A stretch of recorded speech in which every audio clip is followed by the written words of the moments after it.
O'Neill Cruz leads the Pirates after their sweep of the Phillies over the weekend, their longest win streak of the season. Pirates at home inviting the Marlins to town, and Kyle Stowers, who leads the Marlins in home runs, hoping to lead the Marlins out of the cellar in the National League East.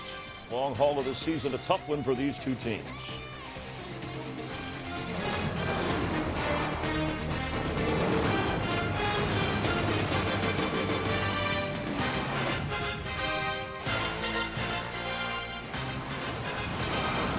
We welcome you to the Geico pre-race show live from our studios here in Los Angeles with Dontre Willis, Chris Myers. We're going to send you out to Pittsburgh, but there is a slight delay. PNC Park, as you can see, the tarp.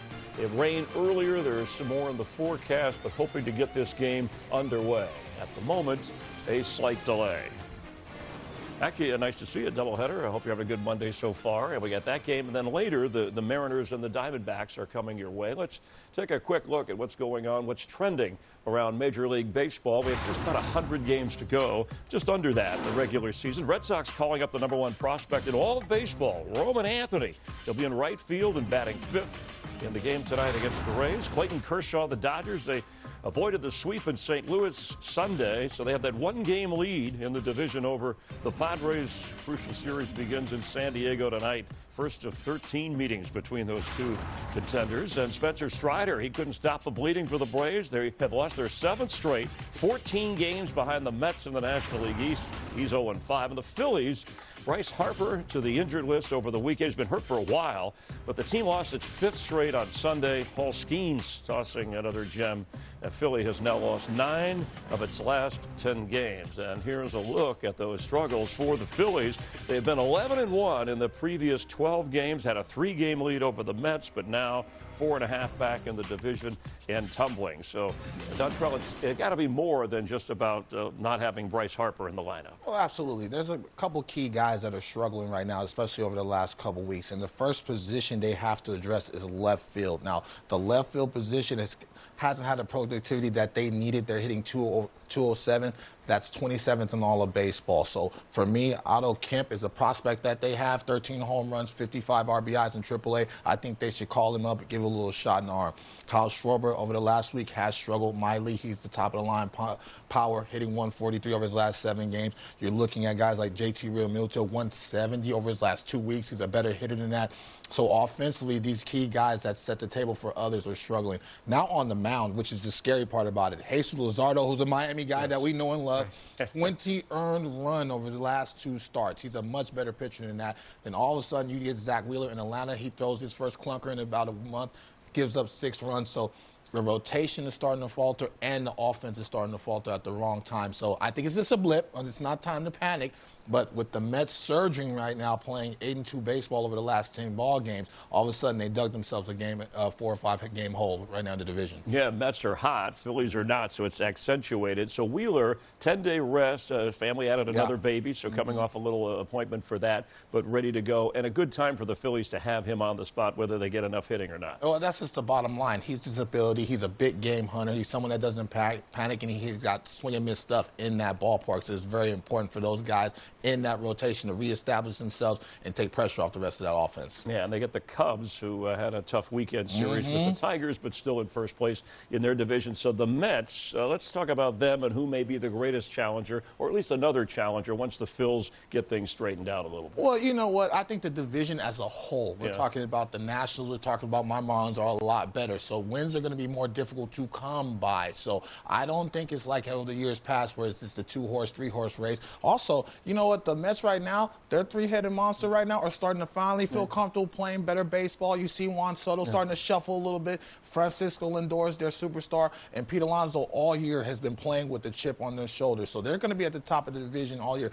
The one thing that surprised me about the New York Mets, their pitching is absolutely outstanding. They have depth not only in the rotation, but in the bullpen as well. you're talking about guys like Griffin Canning. They haven't even got Sean Manaea back in this rotation. So I don't see that ball club going anywhere. They're going to be Pacers all day long. But the Phillies, it's not time to panic. They're experienced too, and it's still a lot of ball game, a lot of meat on that bone for them to be able to fight back within the division. All right, so the Braves, we mentioned, they're losing skid. Boy, they look out of sync. So the Nationals, more of the team that might creep up beyond the two that you just mentioned. You know what? You want to talk about all those pieces for the Juan Soto trade? All of those coming together. That are starting with the Woods and guys like that are able to start to be impactful. Those are guys that are centerpieces that you can build around, that are going to be competitive for a very long time. You can control their contract.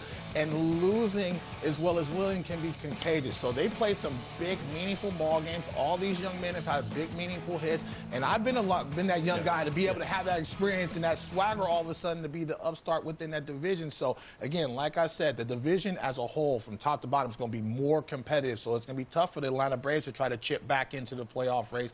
And so you're looking at the Mets and you're looking at the Phillies. It's a two-horse race. Yeah, the Braves started out so badly. Then they had a nice run. We said they're back. And then but that's a tough draw, though. If you're the Atlanta Braves, you start on the West Coast and you have the Dodgers and the Padres as your first week.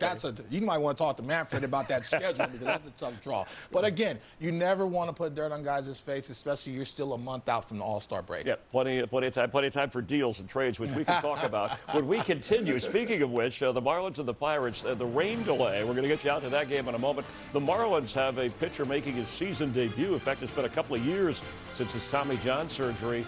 And the Pirates, of course, coming off that big weekend. And Marlins fans, you know, they never forget. They never forget the guy who was money for them. Back when we need to work on their heroes down there. We need to work on those heroes down there, man. People don't realize that was me. I was wearing that earlier. We did a green screen. I care. We care. You stay with us. All right. Terrible. That was nice seeing it. Some people just know they could save hundreds on home insurance by checking Allstate first. First night in the new house. Ooh, yes. Like you know to check the neighbors first before buying a house. What was that?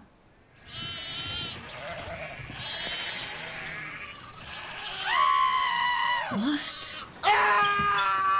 Yeah, checking first is smart. So check Allstate first for a quote that could save you hundreds. You're in good hands with Allstate. 14 years from today, Jen Gomez will turn her tiny garden into the biggest backyard farm in town. A totally organic, free-range labor of love that Jen is already future-proofing today. Thanks to home safety resources from AARP, they'll help Jen stay in her home for years to come, so she can share everything from eggs to eggplants with the friends and neighbors she loves. Because the younger you are, the more you need AARP. I'm not him. I'm not Jack. Because a car that doesn't make you feel recognized is a car that stops short of amazing. McCrispy strips are here. It's chicken so good, it deserves its own sauce. Now at McDonald's. At Apartments.com, we go above and beyond to make renting easier on every single level. On a neighborhood level, unit level, down to the cellular level. Hey, little guy. Apartments.com, the place, to find a place. That beer cap is about the luckiest piece of metal in the world. Chairing the welcome committee for a crisp, refreshing Dos Equis. My kids can't hide anything from me. I'm home. Especially when they've been using toilet paper that doesn't hold up. Charmin Ultra Strong has a diamond weave texture that's more durable. And it cleans better, so you can use less. Enjoy the go with Charmin.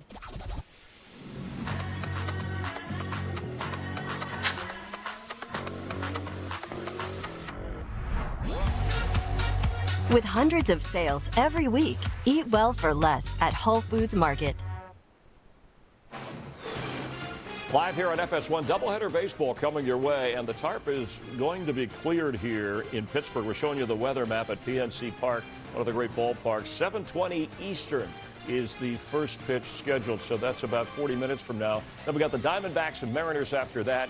Dontrell and I will be here to check on some other games. We're going to take you out to the Cubs and Phils here in just a moment. There's some other games, including Roman Anthony. We mentioned his debut. We'll check on the Red Sox as well. Rays playing well. Let's talk about the Cubs, though. Second best record in the National League. Plenty of offense. Imanaga hasn't been healthy, but what do you think of this team as they try and protect? And they've fought off the Cardinals and Brewers playing well. They haven't been able to make up ground on Chicago's lead. You know what? This is a very scary team, especially offensively. What they can do from top to bottom, they're first in all of baseball in team RBIs, second in average, so they can cover the baseball. The only concern I have is, do they have enough consistent starting pitching to go up against some of those upper echelon National League? Or they might just have to slug them to death, and they can do that. Pete Crow Armstrong is an absolute star. You can put him up there with Merrill Kellys and guys like that as far as their talent and their impact and what they do. Jackson Merrill, excuse me, but his athletic ability. And so they have a lot of depth in their lineup, and I don't think a lot of National League teams have enough pitching, especially if you get in a short series against them, to be able to shut those guys down. So they're going to be fun to watch, and they're going to be very tough to contend in that division. That's another team, Dontrell, that has the money. I know it's a little early to be talking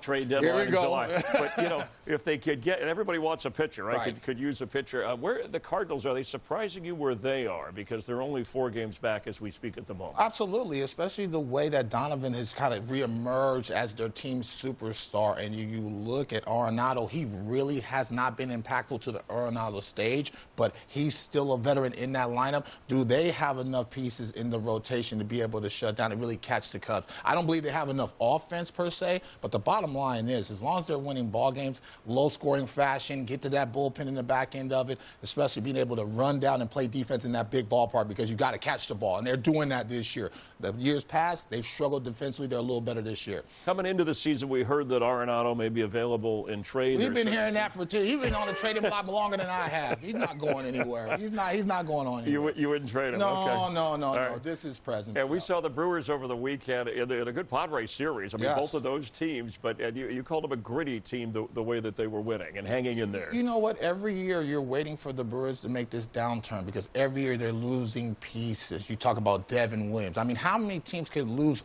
key starters, you know, like a Burns or Devin Williams, and still be formidable in that division? Now, I tell you what, they blew a lead a couple days ago, but you talk about some serious firepower that comes out of the bullpen. They're very talented. They also run the bases very aggressively and very well. And they have some guys like Justin Churio. You know, Christian Yelich is finally healthy, so you're seeing the power from him. And Reese Hoskins is finally healthy, so they have some veteran positivity in that lineup. But listen, they have the reigning manager of the year, you know what I mean? So they're going to be able to play good baseball, and that environment is second to none. Even as an opponent, I always love playing up there.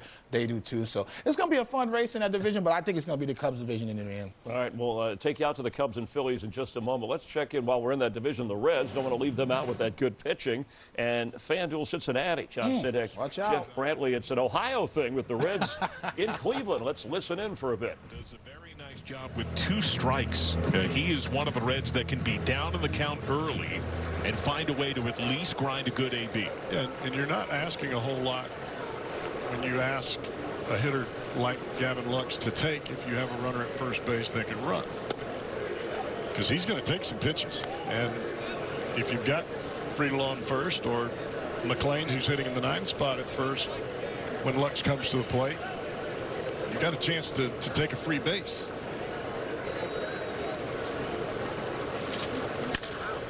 This is in the air to center. Lane Thomas, who's battled a lot of injury this year, squeezes the second out.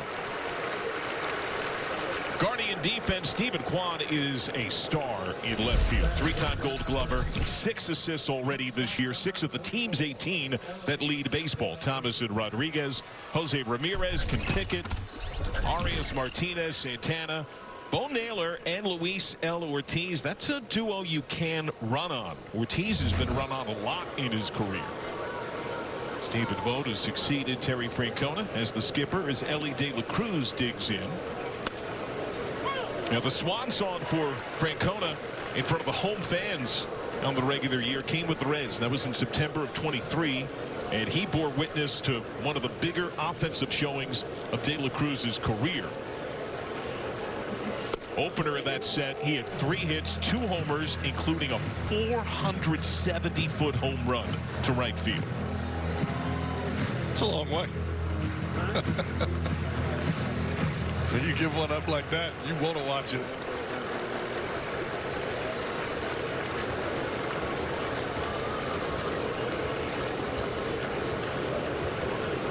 0-2. And for Ortiz, Cowboy, what are we looking for? His strikeouts are up, but his walks are up, and he does give up some homers. Yeah, and I think part of that, I don't think that it's fastball command. I think it comes down to executing breaking balls as you get deeper into the count. The reason he's having more strikeouts is he's able to throw breaking balls in hitters' counts. There, the Heat gets De La Cruz to swing and miss. All right, we're checking in live. Now let's go to where we promised you with the Cubs and Phillies and Matthew Boyd on the mound for Chicago. This is Zach Wheeler trying to get his 7th win of the year. We'll listen in. John Sciambi and Jim Deshaies, courtesy of Marquee Sports. Major League Baseball. And he gets after you with a four-seamer, sinker, sweeper, a splitter, and a curveball. Also will throw a cutter in on the hands of the left-handed hitters. Average fastball velo, 96 miles per hour. Yeah, that curveball has led to a lot of strikeouts this year. Now, of course, the Cubs have had no problem scoring this season. And here is the Cubs lineup brought to you by Benny's Beverage Depot. If you can't find it at Benny's, it's probably not worth drinking. And the Cubs this year leading the majors in runs per game. It goes Happ, Tucker, Suzuki, PCA, Swanson, and Bush, Kelly, Horner, and Shaw. Cubs first in runs per game, 5th in the majors in homers, 4th in on base, 3rd in stolen bases. They've done a wonderful job of stealing bases efficiently. One of the best base running teams in all of MLB. The pitch and the first offering of the game misses down and in at 98. We are underway. And Wheeler working with extra rest. He last pitched on May 29th against Atlanta. Been on paternity leave as his wife welcomed their 4th child into the world. So he should be well rested. Well, or not. In terms of pitching, well rested. I don't know how much sleep he's been getting.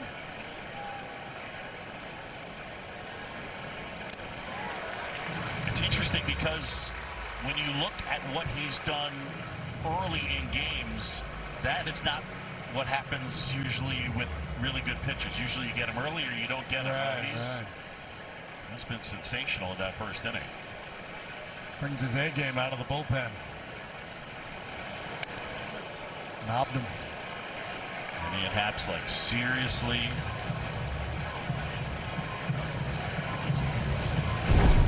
Well, I guess the good news is it was not his wrist. Happ back in. Here's a 1-2.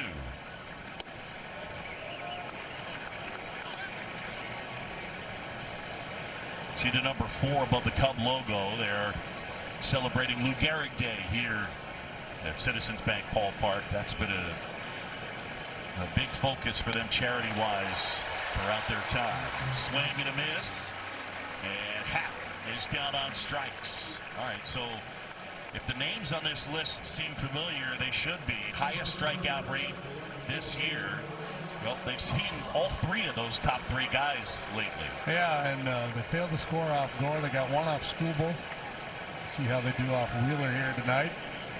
And I think we're going to see Paul Skeens in that weekend set with the Pirates back at Wrigley.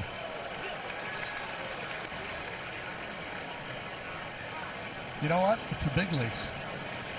You run into some top flight talent.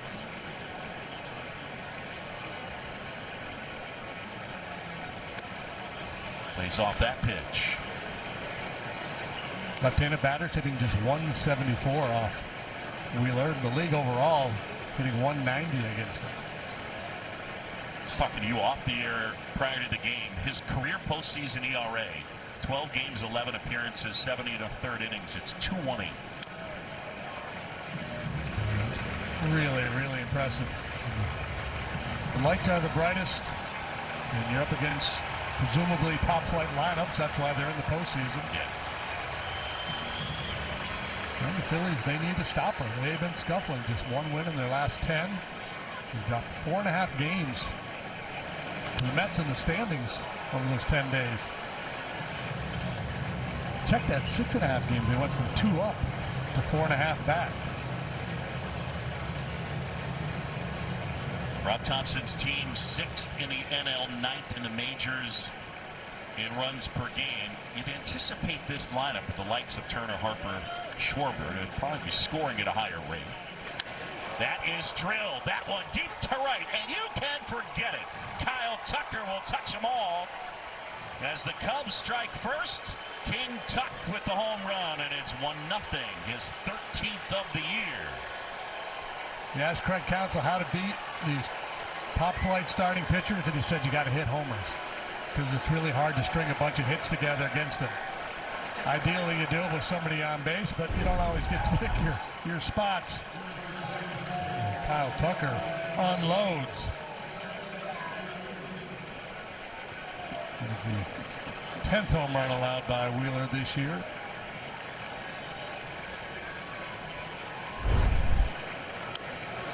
Suzuki fouls one back, and it's 0-1. So Tucker going deep.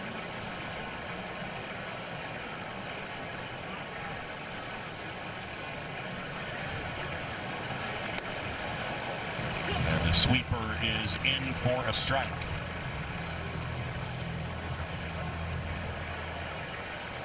What a pickup Kyle Tucker has been. Everything and more that we anticipated. Next pitch in there. Suzuki is gone. Downstairs with more on Kyle Tucker. Here's Taylor. Boog, I asked Kyle Tucker when the nickname King Tuck started. He kind of laughed and said, well, it was somewhere in Houston, I think, but did not come from me, if that's what you're asking. Yeah. I would prefer you to call me King Tuck for now. I mean, on the entire active roster of people, if you were to rank them, I want you to call me by this nickname. I think he'd be 25th, right? You have to call me King Tuck. As opposed to when somebody said, you must call me T-Mac. Swing and a miss for PCA. Just call me Maestro.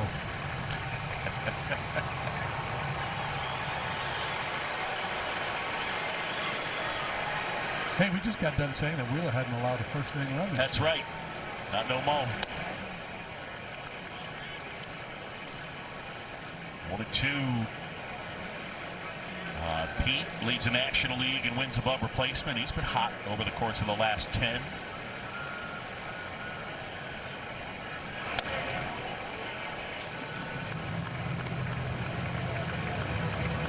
This is the guy, right, when we go around and talk to people, other teams, other leagues. This is the guy we get asked about the most. Yep. The 2-2. Oh, that one is... Got a piece, no? Did he get a piece? Thought he got a piece.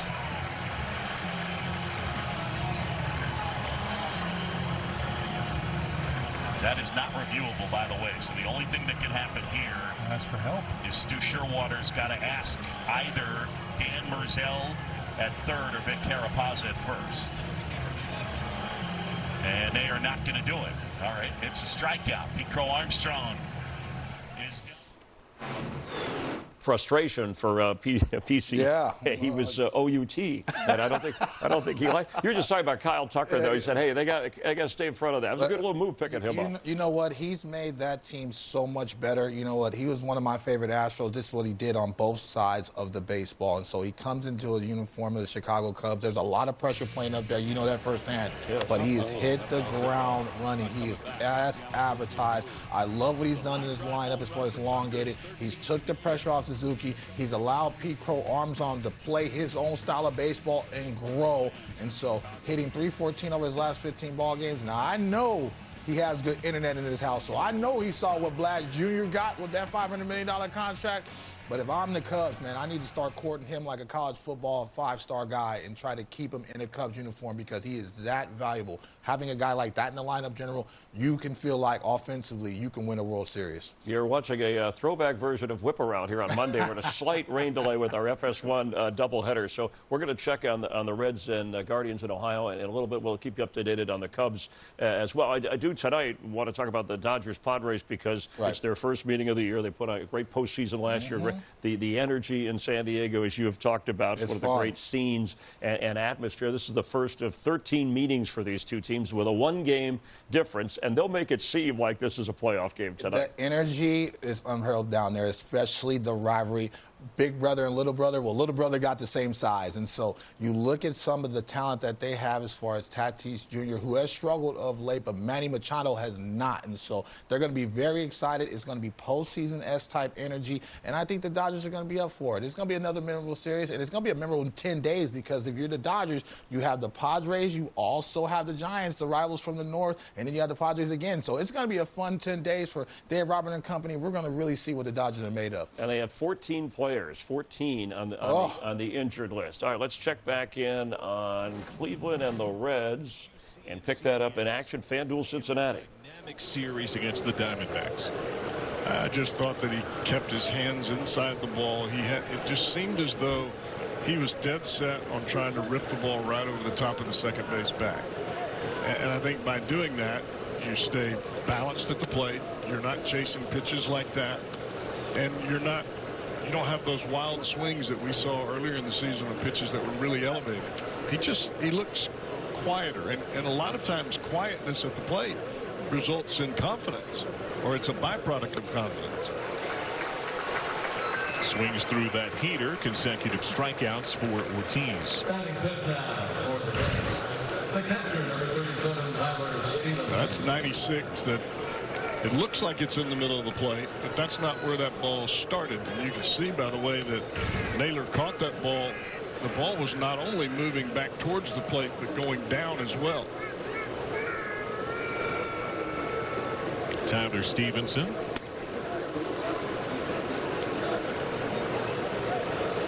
Last week and a half, Cowboy, 11 games, 333. He's got 4 of his 5 homers just in that time with 10 ribbies. And I think for Stevenson, he falls into that same category that I was speaking of with Encarnacion Strand. He's trying to stay at the big part of the ballpark. He's trying to let the ball get as deep as possible so he can read it and trust in his own talent that he'll be quick enough to get to the baseball, and he has been.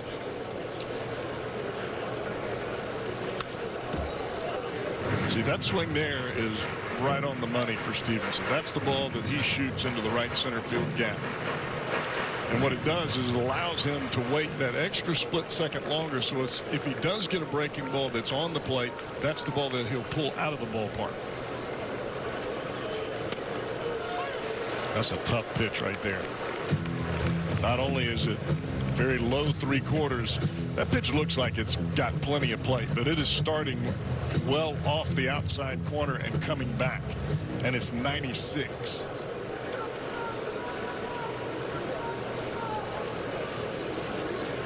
Two. Check swing, appeal. He went strike 3.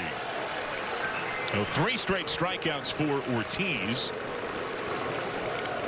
Batting 6 now for Cincinnati, left fielder number 30, Will Benson. And even with the best laid plans, you get a pitcher on the mound that's making X's on the outside corner, and by that I mean starting the breaking ball on the plate, breaking it off, starting the fastball off the plate, and bringing it back. That's some tough pitching. Upstairs to Benson. Time now for the Home Depot's getting it done. Last series against Cleveland, a sweep for the Reds. 4 bombs, 7 knocked in for Benson. Rest of the team went deep twice, drove in 4. It was a great series for Benson, who homered off Ortiz in that time, but 17 games since, 143, strikeouts are up, and he's been pitched by most as he has this at bat. Fastballs elevated.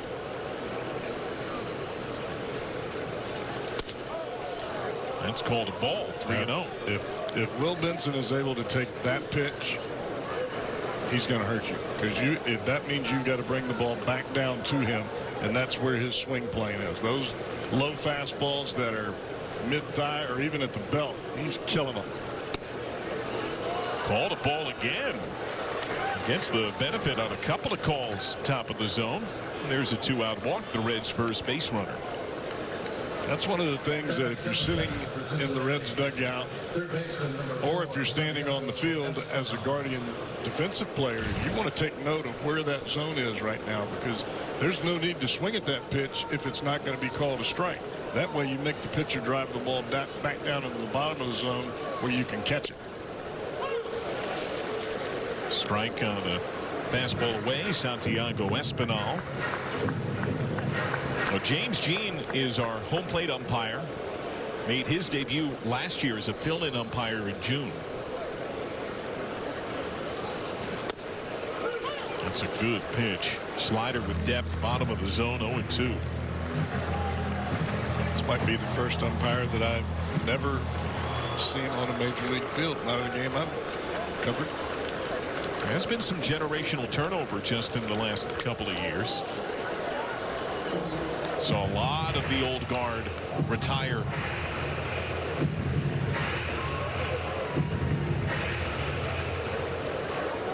The league trying to run on Ortiz this year is 9 for 10.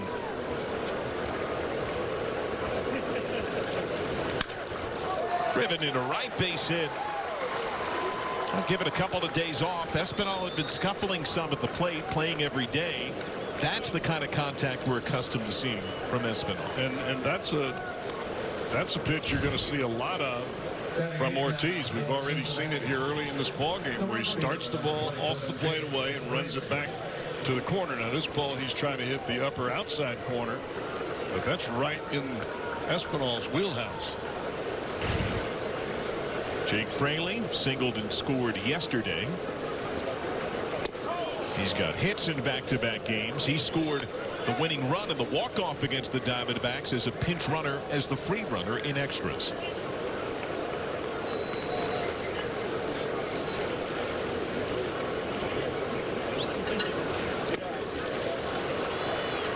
And that slider has some bite for Ortiz.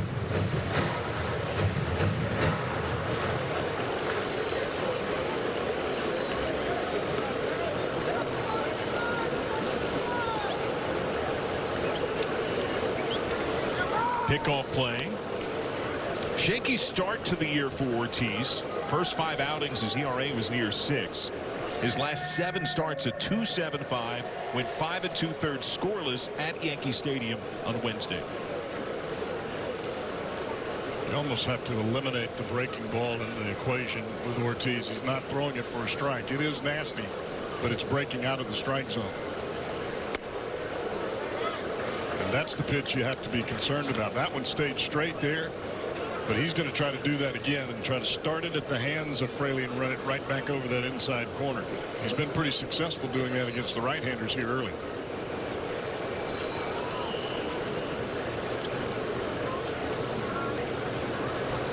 There it is. Throw down on a bounce. Benson had to sprawl an army crawl. He's called safe, but an immediate point by Arias saying the Guardians should challenge. Benson lost his balance and had to crawl on the dirt, try to get back to the bag. They will not challenge. The ball beat Benson back to the bag, and he slipped as he went back. Well, watch that left arm. He snuck it right into the outside part of the bag at second base.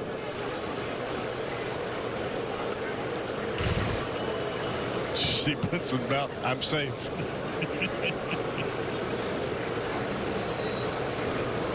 2-2. Pretty good sized crowd here. There was rain off and on in the day. Guardians obviously have red as part of their colors, but there is a lot of Reds gear in this ballpark today. A lot of Cincinnati fans.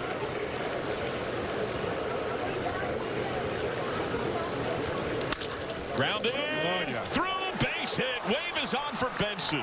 Scoop by Thomas. Benson scores. Espinal first to third. Base hit, RBI. Jake Fraley, and Cincinnati takes a 1-0 lead. Well, that's a grind out at bat for Jake Fraley right there. He got the first breaking ball of the ball game that was actually a called strike. Comes back with that fastball that he used earlier in the count. This one leaks back over the plate, and Fraley just takes it right back up the box.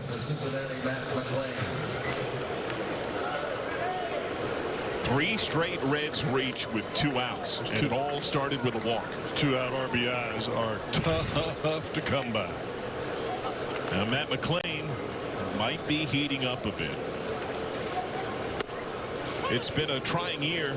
Just his second big league season after missing an entire year with a shoulder injury, but he was 2 for 3, 2-run homer yesterday. In his last 5 games, .333, 5 for 15.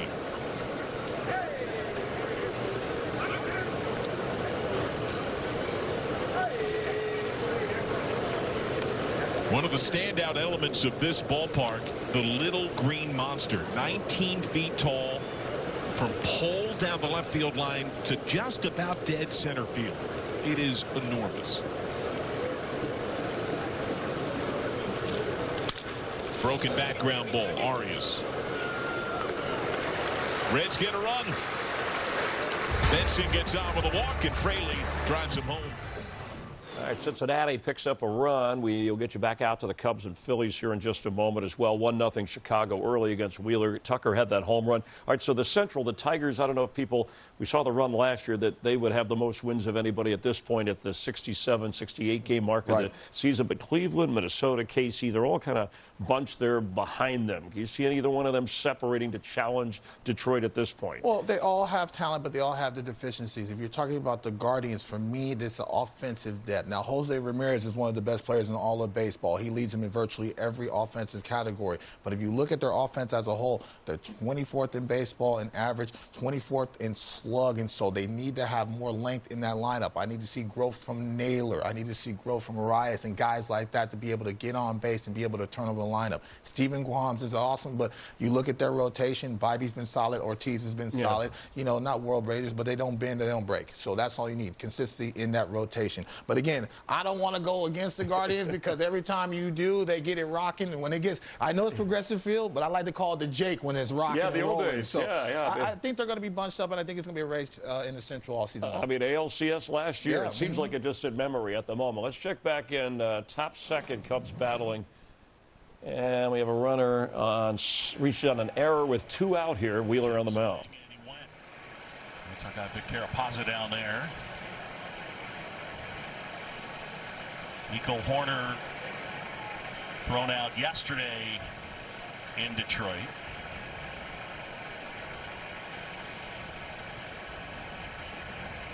The only other time he'd been thrown out in the big leagues was by Vic Carapazza. That was last year.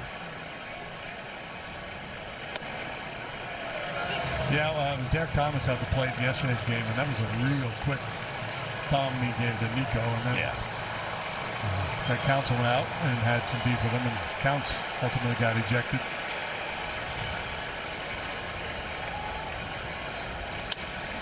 On the ground, Turner is there, goes to second, inning over. All right, Phil's trying to end that 5-game skid. Let's go back to the Reds and Guardians in Cleveland. With high socks.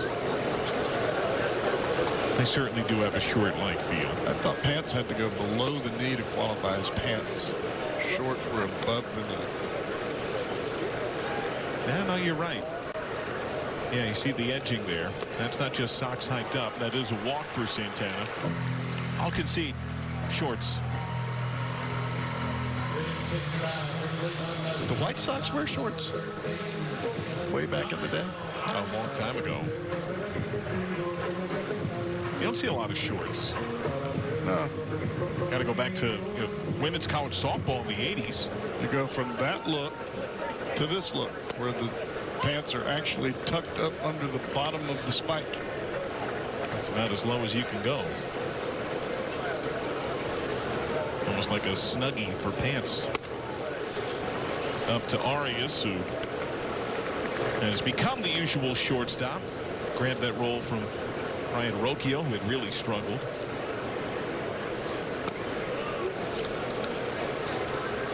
Recently against the Angels, Arias got charged with an error when his glove blew up. Ball was hit so hard, went right through the webbing of the glove. You don't see that very often. No. See it with a catcher or a first baseman every once in a while, but not usually a position play. Swing and miss. Tempo is there. What are you seeing in Miley an inning plus in? Much better movement than we saw in his first appearance out of the bullpen. That's a changeup there that's running away. Gets right over the top of it. And that pitch there is set up by his main pitch, which is the cutter. And there's the cutter there. Jonathan Rodriguez, who has spent most of the year AAA, where he is mashed. Hit over 320 at AAA. He was the MVP in the International League last year when he led the IL in RBIs. Has a very low launch angle for a power hitter. And he went through a homerless stretch of 22 games, sat out the first 2 games after Memorial Day, tweaked his swing, 4 homers, 8 games, shoots back up to the big leagues.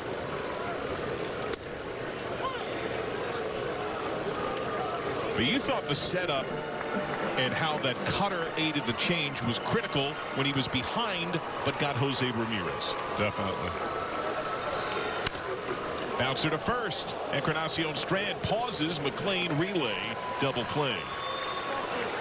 Santana froze and tried to disrupt the rhythm. FS1 live in between games here. Let's check back on the Cubs and Phillies in Philadelphia here. Bottom half, 1 out. Phillies batting.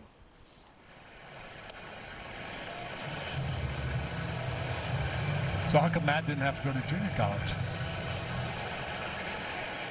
Just an idle threat? Popped up foul. I don't know. Maybe T-Mac knows. I of course asked that, and Matthew just joked. He said, well, he was obviously kidding.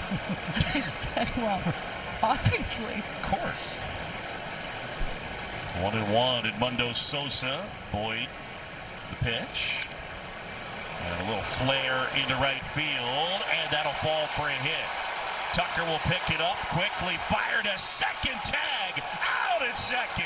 Kyle Tucker cuts down Edmundo Sosa, trying to turn it into a double. That was gorgeous.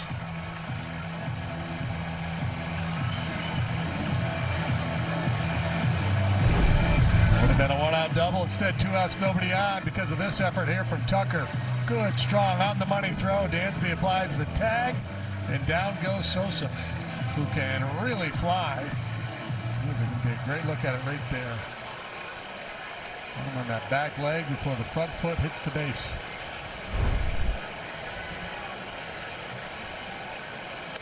And here is Otto Kemp. Kemp was called up after Bryce Harper was placed on the IL with wrist inflammation. Looking for his first major league hit. He leads their AAA team in homers. Popped up, Horner has it. And that is the inning. Okay. Hey, coming your way, the tarp cleared in Pittsburgh. That's Mike Burrows of the Pirates, his 4th start of the season, coming off his first win of the season last time out when he shut out the Astros, who were about 6 or 7 minutes away, as you can see from first pitch. Quick timeout. We'll come back to talk about this matchup. Doubleheader on FS1. It's Saturday night, game night or date night, where you get all dressed up, go eat something you can't pronounce, then catch a rom-com where, surprise, they make out at the end. Or you could have real fireworks, skip the awkward small talk and yell at the umpire together. Baseball on a Saturday night. It's still technically date night. And plot twist, you get the best seat in the house and no dress code required. If it's Saturday night, it's baseball night in America. Saturday at 7 p.m. Eastern on Fox. In this image, how many zeros are there? What's even trickier than the 1% Club? Time is up. The host, Joel McHale. What dispensary do you work for? Ready? You're great on Yellowstone, by the way. Set. As your parting gift, we got you a beard comb. Joel. Time to play the 1% Club! Premieres this Tuesday. You're difficult. On Fox.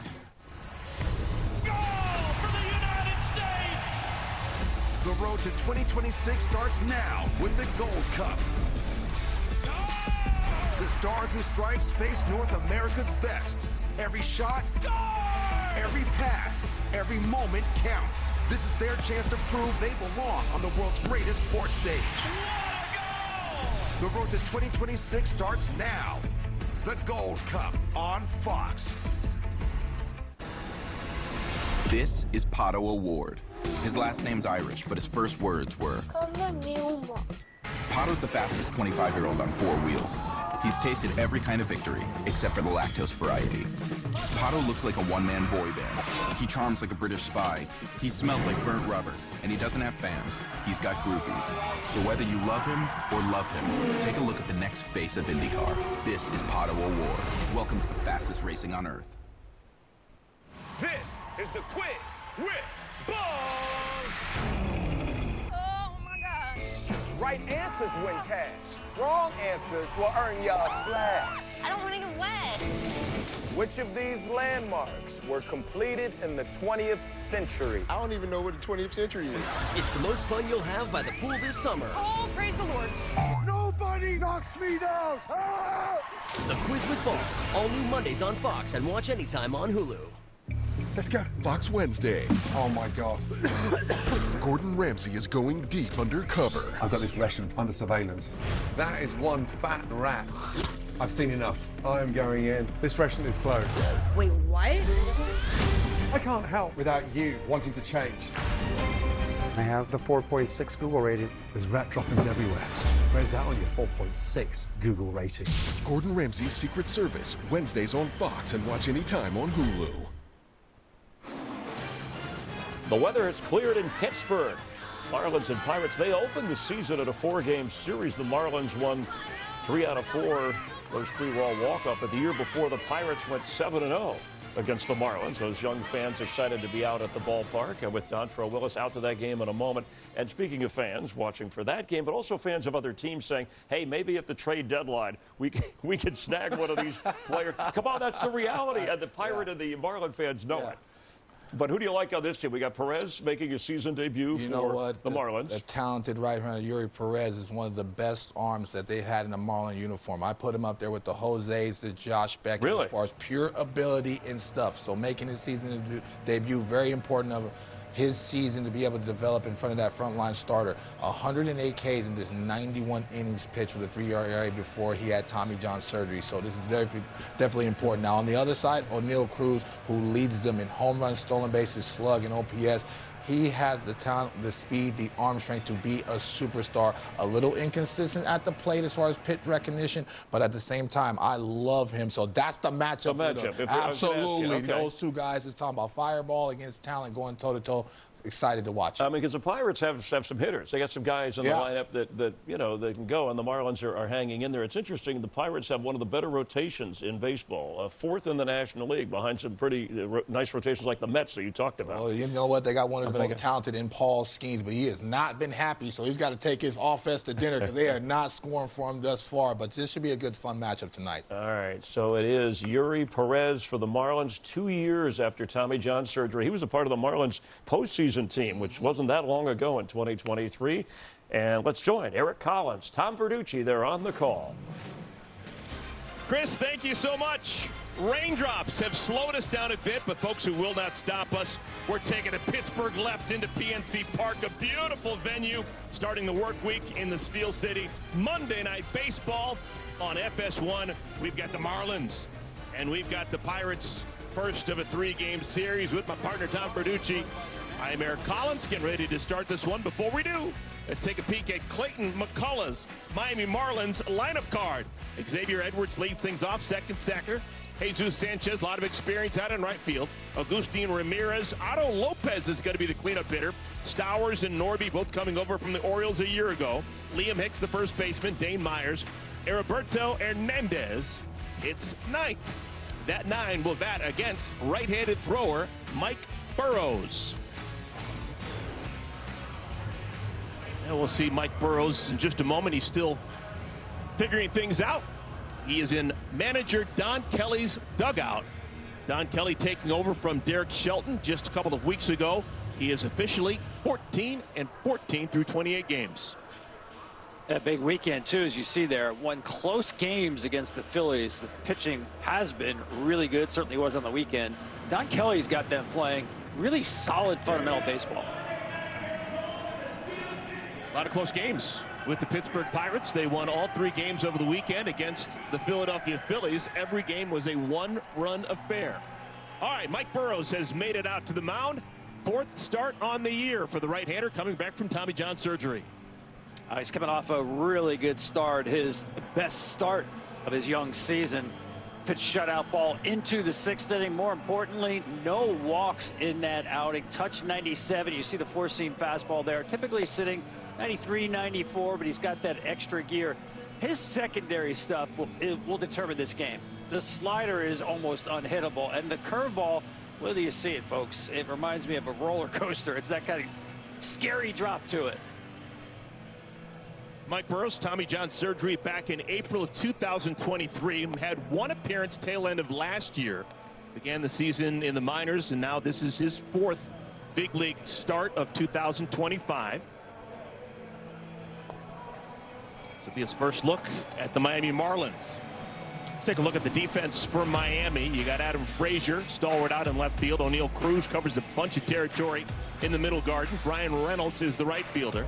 Hayes and Triola, really good, both with gold gloves in their past. Nick Gonzalez, Spencer Horwitz on the right side. And hey, how about Brett Sullivan? He is making his first appearance in the big leagues in 2025. He's been with 2 separate AAA teams so far this year, but now he's in the big leagues with the Pirates. Yeah, nice opportunity for him. Bunch of injuries to the catching core of the Pirates. He's got the opportunity here. Good left-handed hitter. Team leader type of guy. He runs the staff really well. There's Clayton McCullough. First season with the Miami Marlins. 45-year-old. Replaced Skip Schumacher in the offseason. Both managers, McCullough and Kelly, 45 years of age. Are ready to go.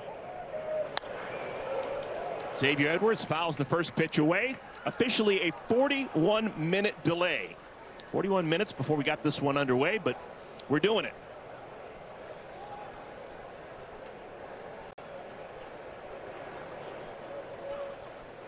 Well, it would be fair to say that both these teams are going to need to do the small things correctly tonight.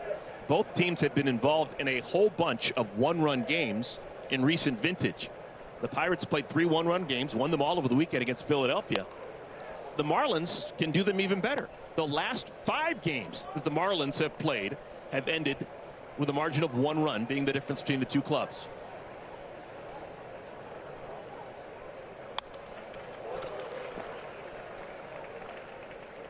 We saw the pitch mix earlier on Burrows. He will mix it up. I mean, he doesn't rely on one pitch. The fastball has gotten hit early in the season, but does not pitch to any patterns whatsoever. I look at what pitchers do on full counts, and there is no predictability. We'll stay 1-2. Mike Burrows is from Waterford, Connecticut. 25 years of age. Was drafted out of high school back in 2018, 11th round pick. Lifted into shallow center field. That will get down. So Edwards just puts the bat on the ball and gets himself a single. You know, Burrows did something to me I don't see a lot of in the course of a season. Made an adjustment, significant one on the mound. You see his first start where he's all the way on the third base side of the rubber with a closed stance. Move down the rubber. Look at the release point now. To me, that means he likes to work north and south. If you're offset, as he was back in May, that's a pitcher who likes to work east and west. But I think with the drop on the slider, and especially the curveball, that pairs well with the 4-seamer north and south. It's incredible to make that move within 3 starts. Yeah, you know what that tells me? Eric, he's a good athlete. You know, a lot of times that may be an off-season project.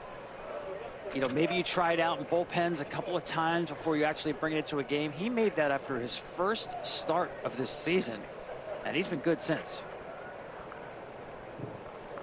Here's the 27-year-old right fielder, Jesus Sanchez. A lot of these Marlins have come and gone in recent years, but Sanchez has stayed.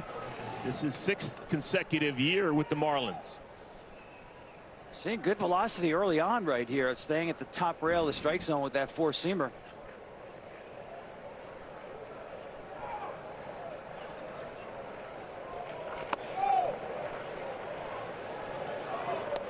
Two and one.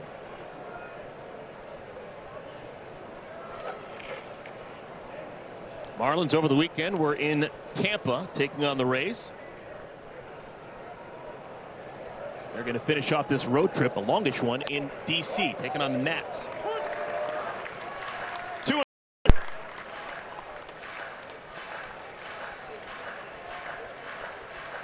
Good recent numbers for Sanchez. Yeah, really good. And as I pointed out to Clayton McCullough, really impressive. Strikeout rate reduced, walk rate up.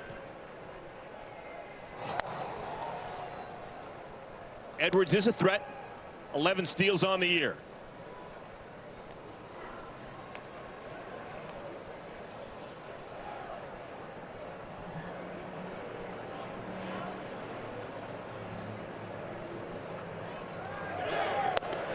There goes the runner. The strikeout, the throw to second, not in time. So the first out of the game, and safe at second is Edwards. Well, small sample size, but that's a first stolen base attempt on Burrows in his career. Just had a good jump. Ooh. That was a nice peg by Sullivan. Look at that one, right? Yeah, that was really close.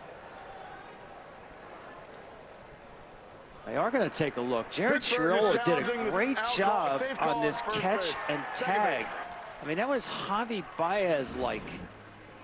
There's a lot of infielders, when they catch that short hop, the hand gives a little bit and it comes up. He was able to get it down immediately. Watch this tag here, how quickly he drops it on the runner. And yeah, he's got him.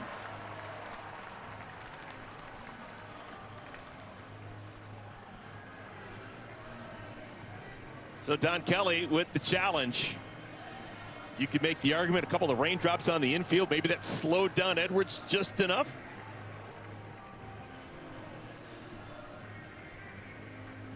Great short hop catch and tag. You know Don Kelly feels good about this, or at least his replay advisor, because you don't want to be wrong in the first inning.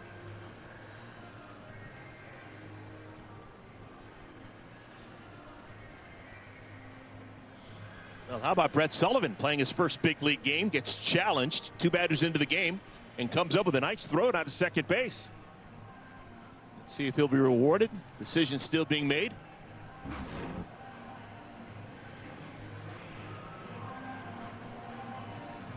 Surprised it's taken this long, because I thought we had a good look at that.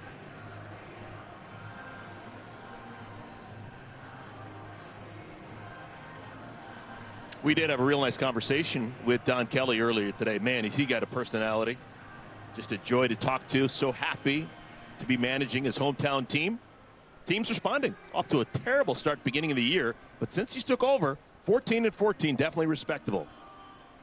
All right, here's the call. After review, the call on the field is overturned. The runner is out. Pittsburgh will retain their challenge.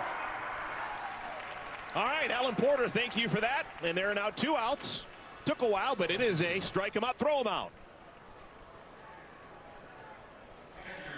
Nice job by Sullivan. You could see how he had to hurry the throw. Wasn't even able to get the hand up to throw overhand. Just kind of winged it 3/4, low sidearm, on the money. So 2 down, bases clear. After a delay, Burrows throwing to Agustin Ramirez. Ramirez catching today, came over in the trade at the deadline a year ago from the Yankees in the Chaz Chisholm deal. Foul territory, making the play is Spencer Horwitz, and the side is retired. So an unusual 1-2-3 spun by Mike Burrows. It's brutal. So slow. Good thing we brought Jersey Mike's. Is that Danny DeVito? Don't worry about me. This is a commercial for Jersey Mike's. And at Jersey Mike's, the subs matter most. Freshly sliced right in front of you. That's what matters here. Almost forgot. I found your ball. It's a rock. Where the subs matter most. It's a Jersey Mike's thing. A sub above. The cockroach. Resilient creatures. True miracles of evolution. Where there is one, others aren't far behind. Always scavenging for food, the cockroach will... Well, that's horrifying. Near its favorite... Ortho Home Defense Max Indoor Insect Barrier. One application kills and prevents bugs for 365 days. Not in my house, you don't. Nature's wild. Your home doesn't have to be. Introducing the all-new Acura ADX. Take your vibes and go, go, go, go, go. Take your vibes and go. Hey Google, turn it up. Take your vibes and go. And go. Take your vibes and go, go. The all-new Acura ADX. Crafted to match your energy. Take your vibes and go. Did someone take some of my candles? They're not all here. Checking out with PayPal. You can pay your own way. I'm still in here. This is the only time I get all week. Winning teams aren't built overnight. Look at the attention to detail here. No fouls, no whistles, no hidden fees. One reliable carrier all the way through. This is what happens when the whole team buys into the system. Welcome back, everyone. Bottom of the first inning in Pittsburgh. This is an important day for the Miami Marlins. They're getting Eury Perez back, his first start of the year. It's been 628 days. Tommy John surgery in between. Only took one pitch for you to understand. He's got a live arm. Here's his arsenal from 23. Now, it's a little bit different. He's added a two-seam fastball as well. And the breaking pitch, the curveball, he's sort of reshaped that to be more like, I'd say, the equivalent of a sweeper more than a downer curveball. He's always pitched, Eric, with passion, energy, and joy. And I can only imagine what's going through his mind right now. So happy to be out there after a long road back. 1-1 pitch to O'Neal Cruz. Misses high and away. You talked about the number of days. The last time Perez was on a major league mound, September 20th, 2023. That was his rookie season when he was just 20 years of age. He's already survived Tommy John surgery, still just 22, throwing 99 miles per hour. This is a great matchup to start the game for Eury because O'Neal Cruz is as good of a hitter against fastballs as anybody in baseball. Power against power.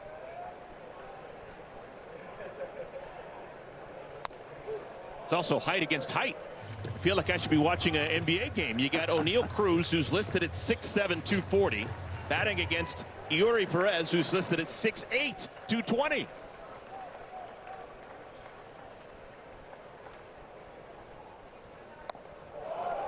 Beautiful, slowed it down, and Cruz strikes out. Welcome back to the big leagues, Eury Perez. All right, let's show you the complete batting lineup for the Pittsburgh Pirates. Just saw O'Neal Cruz, Andrew McCutchen, former MVP, hits second. Reynolds, Horwitz, Gonzalez, 3, 4, and 5. Adam Frazier, keep Ryan Hayes. Brett Sullivan, he's the catcher hitting 8th, and Jared Triola picks up the rear. McCutchen takes called strike one with a breaking ball. 38 years of age, Andrew McCutchen.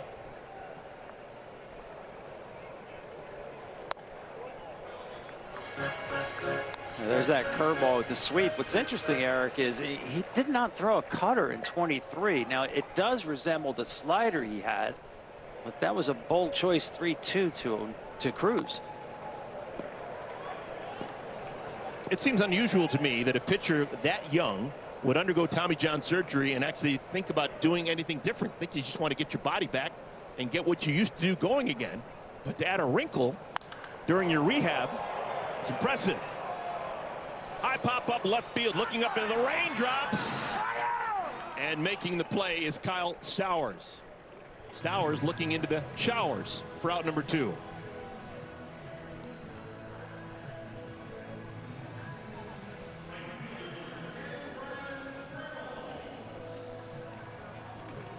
All right, next in line for Pittsburgh, Brian Reynolds, 2-time All-Star.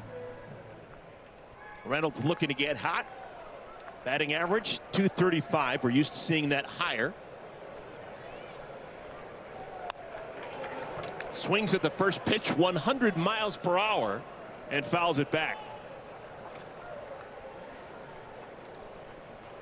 I think the Miami Marlins may have already seen enough. This is a reason to smile if you're a Marlins fan with what Perez is doing here in the first inning. Minus that. Yeah, that was his first attempt at throwing that new sinker. Looked like it caught Alan Porter, the home plate umpire. Sorry about that. You see the age there at 22. It's amazing. He hasn't pitched since 2023, and yet he is still the youngest starting pitcher in baseball. Huh.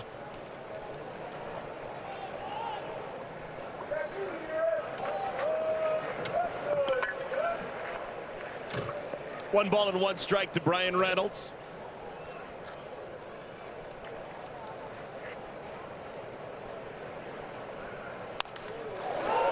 Lashed into left field. This one's hit well. And the catch is made by Sanchez. Good golly. Oh, that was going to be a fair ball. Sanchez robs Reynolds of extra bases. To the second we go. Who's here? T4 is it? Because any car that doesn't offer the confidence that it will find you is a car that stops short of amazing. Box. This summer, make KFC your go-to pit stop for $7 Phillips. 4 boxes that turn hunger into a victory lap. All right, I'm back. Fill up 4 ways at KFC and see F1 the movie in theaters June 27th. Rated PG-13. Sometimes you throw the grenade and walk away. You're as cold as ice. Each week, you will compete to become the Snake, the most powerful position in the game. You guys are going to need me. Who's going to need you? Everyone's lying to me. God's praying that you burn. The Snake, series premiere Tuesday on Fox. So 20 years until retirement. At this rate, it's probably going to be more like 40. Okay, no, way too long. Let's see how much you're spending. Download an app called Rocket Money. Oh, wow. I've got 3 DoorDash accounts. I totally forgot to cancel those. You know you can cancel those right in the app? Rocket Money has a clear dashboard that shows you all your income and expenses, helping you stay in control of your goals. It also shows you a list of all your subscriptions and how much you're paying all in one place. Is this the best budgeting app? Yes, and it's called Rocket Money.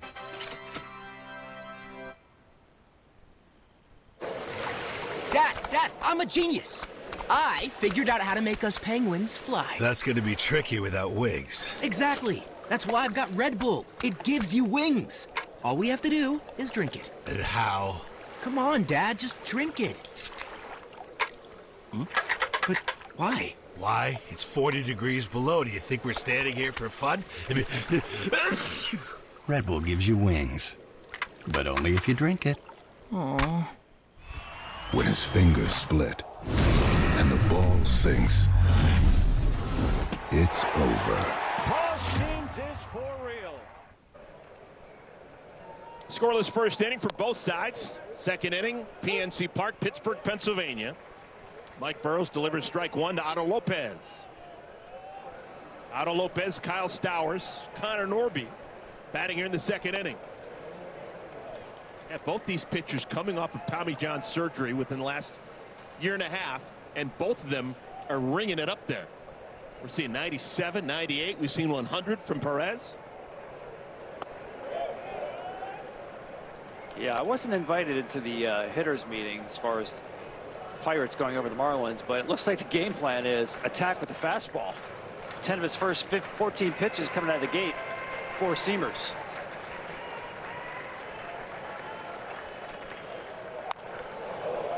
Hit hard down the left field line. This one is gone. Otto Lopez turns it around, and we've got a score. It's a 1-0 lead for the Marlins.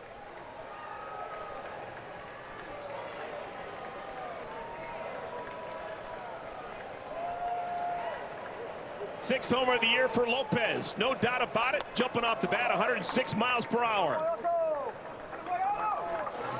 Well, they've seen plenty of fastballs. Watch them lean back on this one. Wow. And to be able to get on top of this, watch the back half. Get behind the baseball. That is a quick bat. Getting that barrel out in front on a high fastball up and in. Not a terrible pitch. It just looked like that's what he was hunting. Kyle Stowers, routine to the first baseman, Spencer Horwitz, first out of the second inning.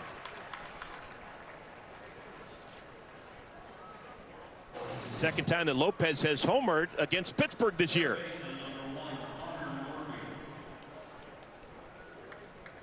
Ah, nice catch, too.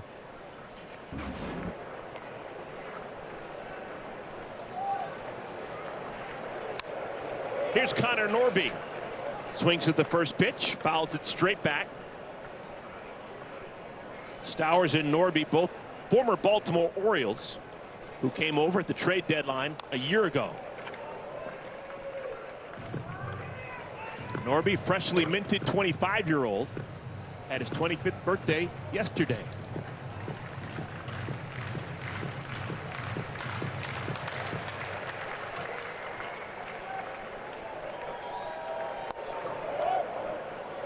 Try to get him to chase. But when you look at Burrow's numbers coming in, yeah, the fastball velocity, good. But the slug against that pitch, over 800. So that tells me mistakes with location with that fastball more than anything.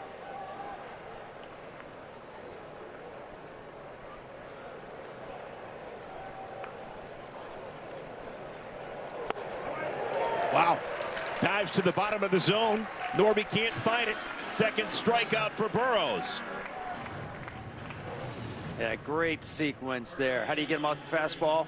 Great changeup. Right on right to the inside part of the plate. It takes confidence, but look at the arm side run underneath the barrel. Great pitch. So 2 outs. Liam Hicks, the batter. See the pronation of that hand, turning that over. It's like throwing a spiral with a football. Hicks pops it up. Shallow center field. Cruz makes the play, and the side is retired. But Miami scores on the homer by Otto Lopez.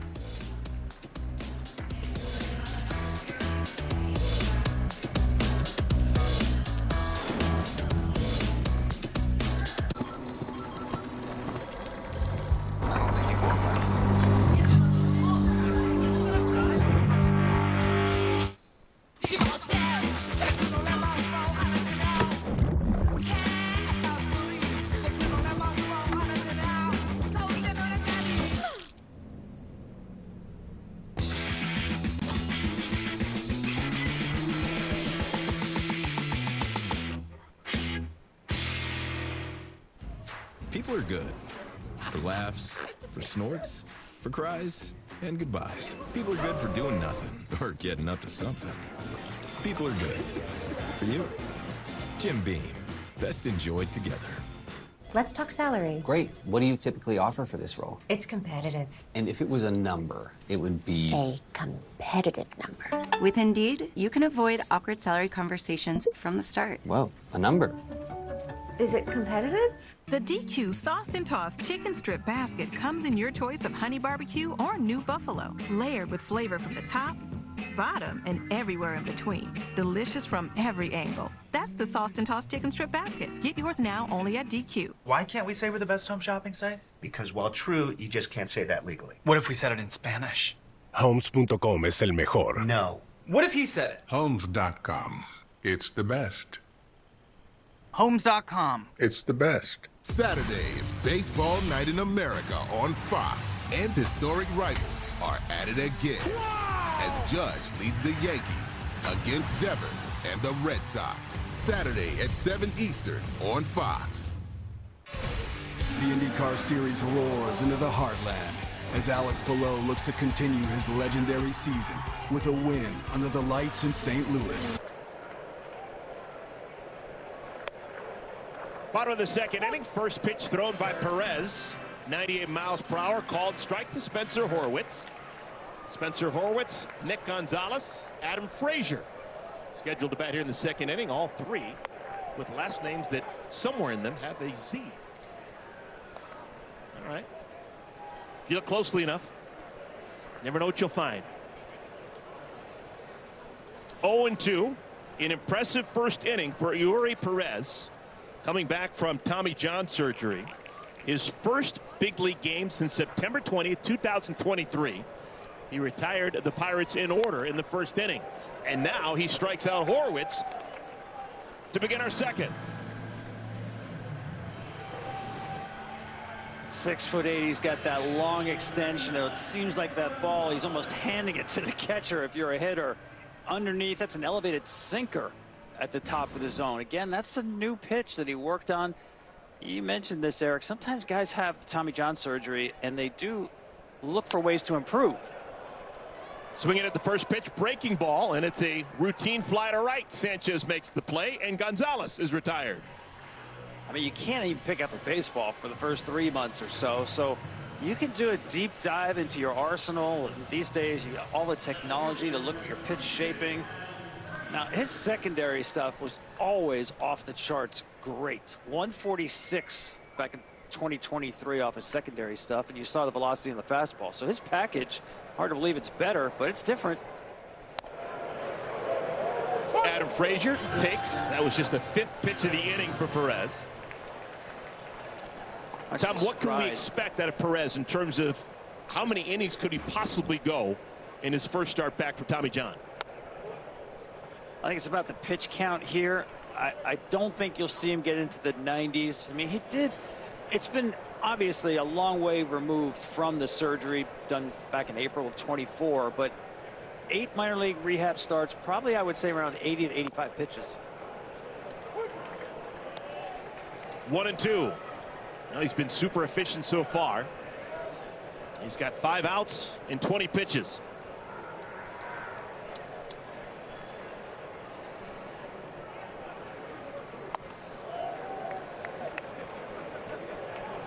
No swing.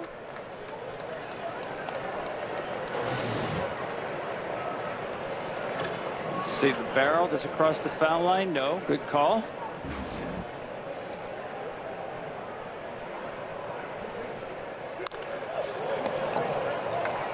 Adam Frazier coming back home to Pittsburgh.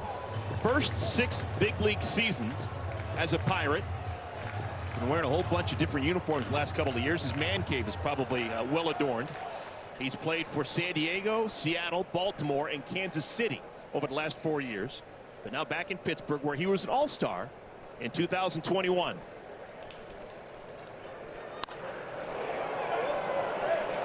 Foul left side, out of play.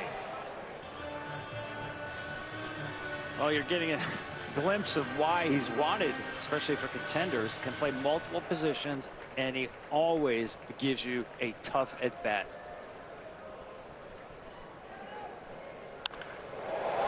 Slapped into left field. That'll get down. That's the first base hit allowed by Perez. A 2-out base runner in the second inning for Pittsburgh. Oh, look at this 2-strike swing here. You know, just gonna dink it in there, not trying to do too much. Get yourself on base. You know, one thing about Perez, you can run on him. I'm not saying Frazier is going to run here. It's not a bad opportunity with 2 outs, but 11 out of 12 stolen bases successful against Yori back in 2023. All right, Tom, I do not expect you to have an answer to this, but is there such a thing as a tall pitcher who is good at controlling the running game? Is it even possible? Yeah, it's possible. I think it's all about how large the kick is. You see that leg? That's a high leg kick right there. Randy Johnson actually wasn't bad because he didn't pick up his foot much at all. I mean, he just glided towards home plate with that front leg. So if you pitch where he's not going to slide step, talking about Perez, there's a reason. It took a while for that kick to unload and unfold. Brian Hayes is the batter.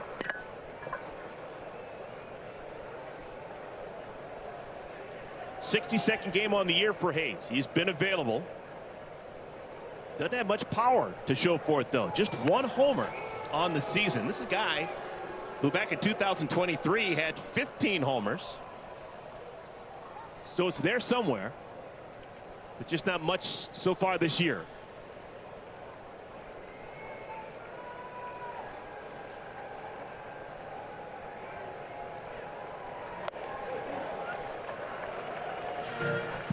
Yeah, and that's why I like the stolen base here. You don't have power in the box, so with 2 outs, you're essentially playing for 3 hits to score a run here. Odds of that not great.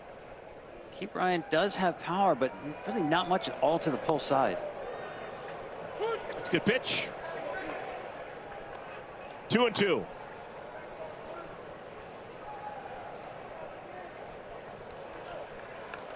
As you can see, the Marlins base, as a team. Yeah, it's been an issue, hasn't it? Most in baseball allowed.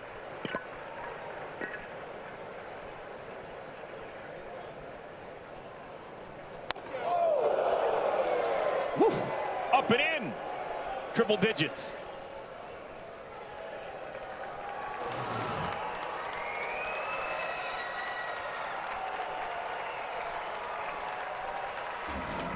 That'll get your attention. Well, now 3-2, we will see Frazier on the move.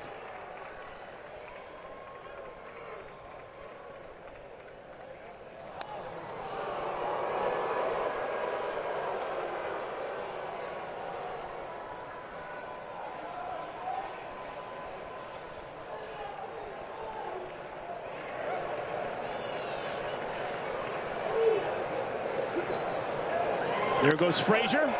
And the pitch is whacked on the right field line, foul. That may have scored Frazier all the way from first.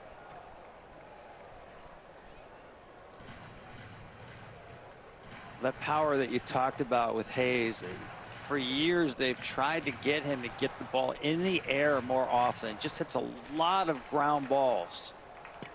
Good hitter, but if you want to see the power, he's got to get more balls airborne.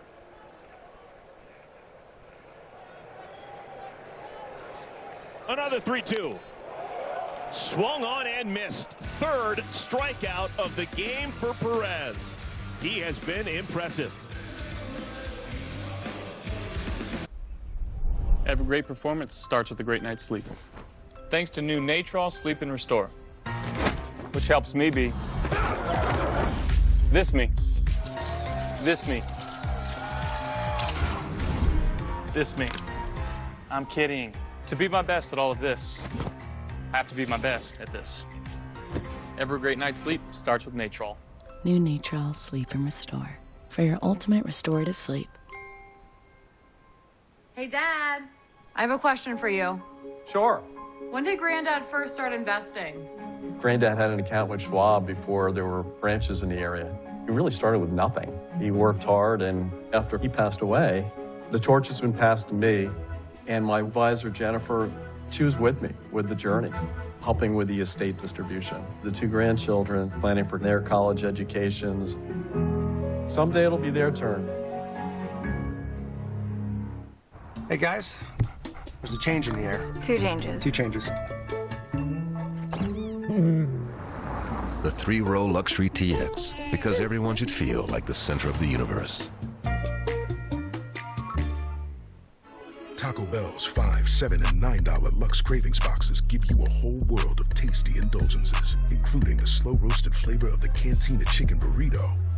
For less, choose your Lux Cravings box only at Taco Bell. Hands-free Skechers slip-ins now come in Glide Step Max cushioning. This actually gave me an idea to combine all my favorite sports into one. White Eddie, son! Car path only. Try Glide Step Max cushioning hands-free Skechers slip-ins. La playa is Spanish for the beach. If you can't remember that, the word Corona also works. Corona, La playa awaits. Third inning in Pittsburgh, 1-0 lead for the visitors. Marlins getting a run on a home run by Otto Lopez an inning ago. Mike Burrows dealing with Dane Myers to begin our third. It'll be Dane Myers, Heriberto Hernandez, and then back to the top of the order with Xavier Edwards.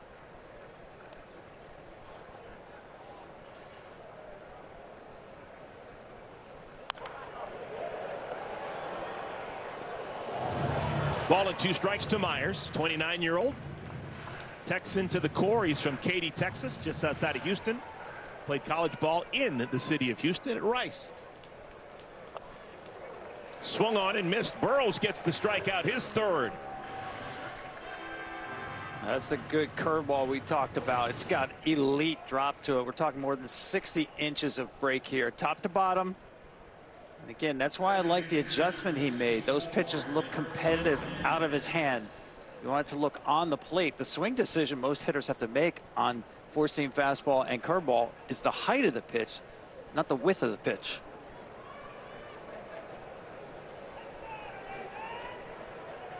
Here's the DH. Heriberto Hernandez to right field, sinking, and it'll get down.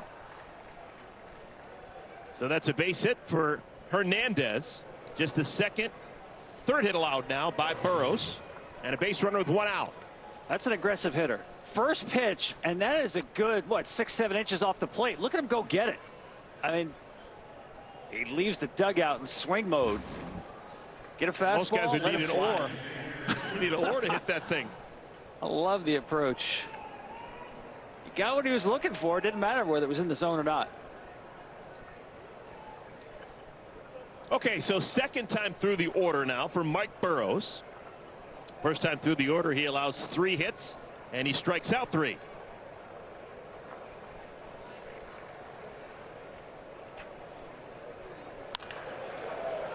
Edwards jumps on the first pitch and lines it foul. Former first-round pick, Xavier Edwards, 2018, popped in the first round by the Padres, now in his 3rd year with the Marlins. I mean, that's just, you can say it's out of the zone, but that pitch is in the zone a long time. I actually like to see him throw that pitch more.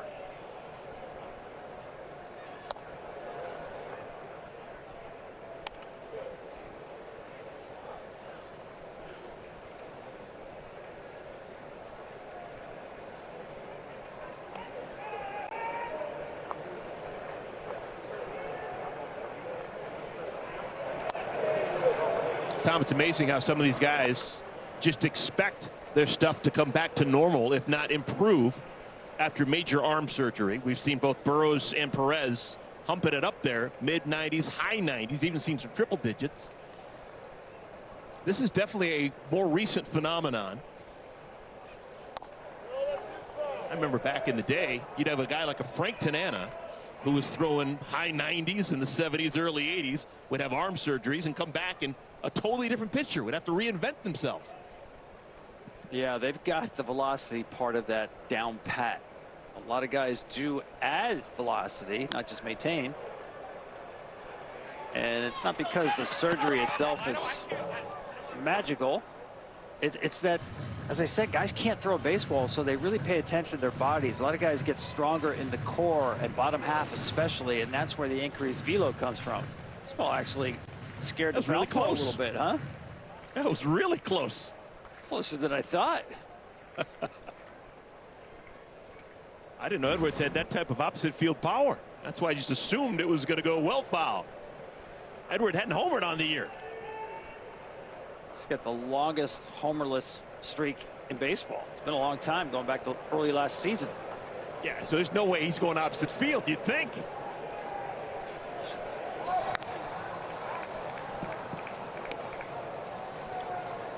But you know, Eric, the Marlins are going through this with Sandy Alcantara. He's coming back from Tommy John surgery, and the stuff, when you just look at the data, is there, but the command has not been there.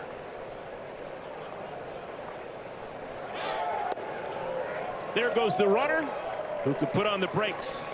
That'll be ball 4 to Edwards. First time in the ball game that the Marlins have had 2 aboard against Burrows.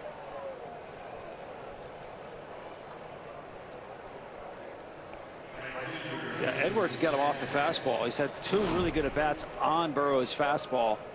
As much as I like the curveball, I'm not sure about that 3-2 because Edwards is not the kind of guy to chase a pitch on a full count.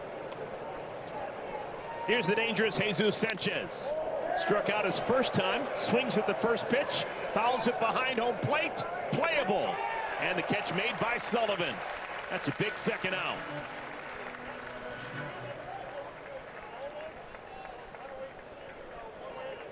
That's a huge out.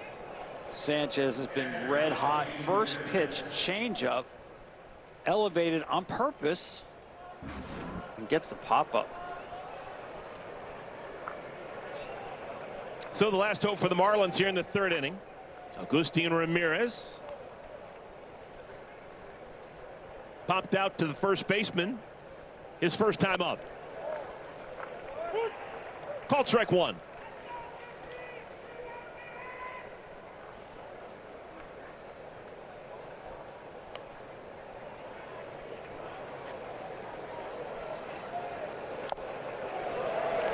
Tipped into the catcher's glove, 0-2.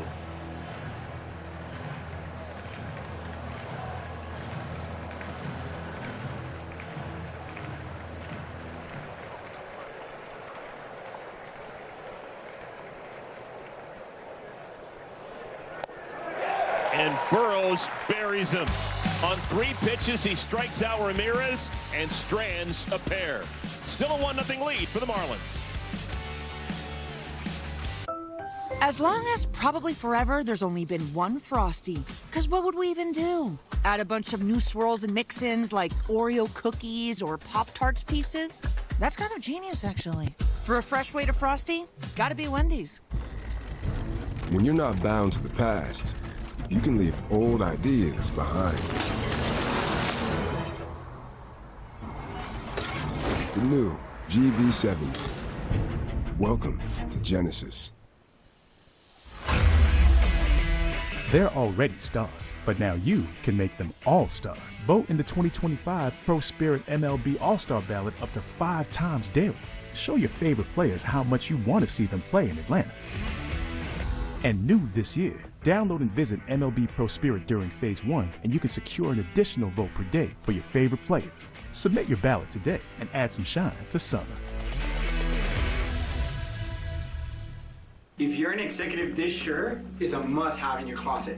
I was tired of floppy collars and shirts with sweat stains, so I got this shirt I saw on TV, and now I don't have to worry about any of that. I got it shipped in no time, and I switched from regular polos to this immediately. The brand is called Collars & Co. They make a regular stretchy golf shirt, but the top has a firm collar on it. I got rid of so many problems by upgrading to this. No dry cleaning needed anymore, and I'm free from uncomfortable long sleeves, and the collar stays stiff all day. Get 20% off using code TV at collarsandco.com. Being single for years, what would it do to you? Would it make you sad? Would it make you lose hope? Would it make you feel disconnected? I wouldn't know, because I'm using datemyage.com. Grab your phone or laptop. Go to Date My Age. Get started for free. Join datemyage.com today. Marlins leading the Pirates 1-0. Bottom of the 3rd inning. With Tom Verducci, I'm Eric Collins. We got Brett Sullivan at the plate. First big league game since July 10th, 2024. Sullivan's probably the only guy that you know who in the last 60 days has been a Chihuahua, an Indian, and a Pirate. Those are the teams he's played for, the El Paso Chihuahuas, Indianapolis Indians, and now his first big league game of 2025 with the Pirates. I can't believe you did not mention the Italian team in the WBC. Ah. Extra layer. Sullivan, 31 years of age. Catcher who bats left-handed will always be valued in Major League Baseball.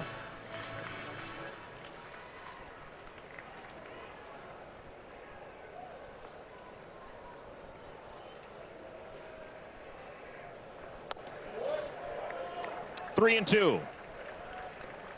Yeah, it took him Uri 8 Perez years. has been impressive. But now a 3-ball, 2-strike count. It took Brett 8 years in the minor leagues to get a shot with San Diego at the big leagues. Perseverance.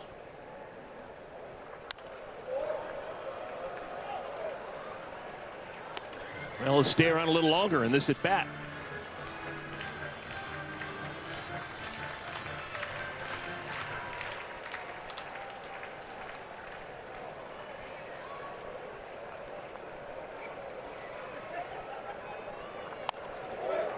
Another foul ball.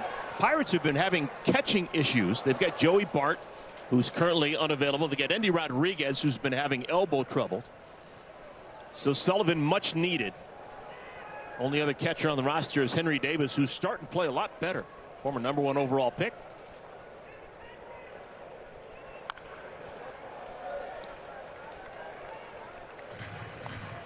Well, Sullivan's put together a really good at-bat right here. You see a steady diet of four-seamers, and we mentioned the fact that there's some sort of governor on a pitch count, as there is with most pitchers, but for Yori tonight, it's probably a little bit lower.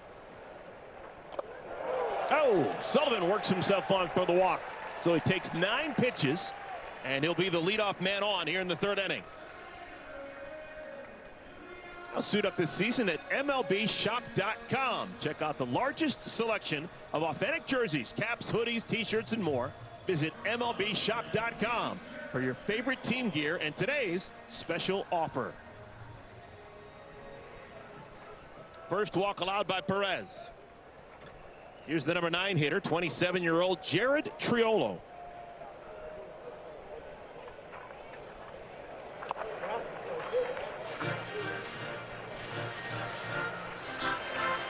Triolo last year won the Gold Glove as the utility player. He played 61 games at third, 47 at second. He played 9 at first. He played 1 game in right field. Actually only played 9 games at short, which is what he's playing today. But they give out a utility Gold Glove, and he won it last year. Yeah, it's very cool, and deservedly so. I mean, this is a guy yesterday started at first base, and today he starts at shortstop.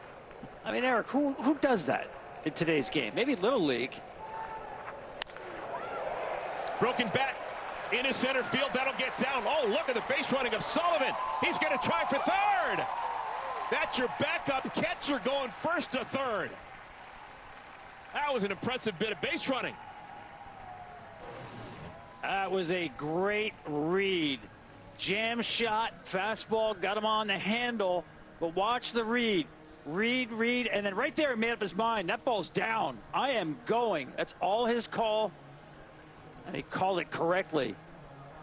Shuffle. Even that secondary is picture perfect. Now we know what he's working on for those 8 years in the minor leagues. Fantastic base running. All right, back to the top of the order. O'Neal Cruz.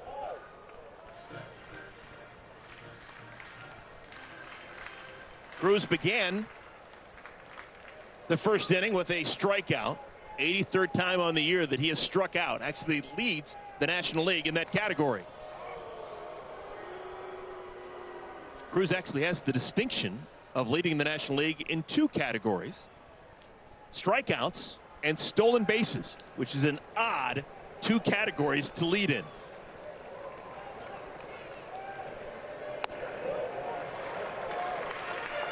I got another category that he leads in for you. What's that? Lowest percentage of fastballs seen. You're seeing it right here as well. Just 42% fastballs. Why? He's just a great fastball hitter. 3-0.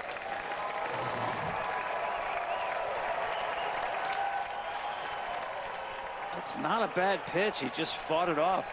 Yeah, look, that hurt. Bees in the bat.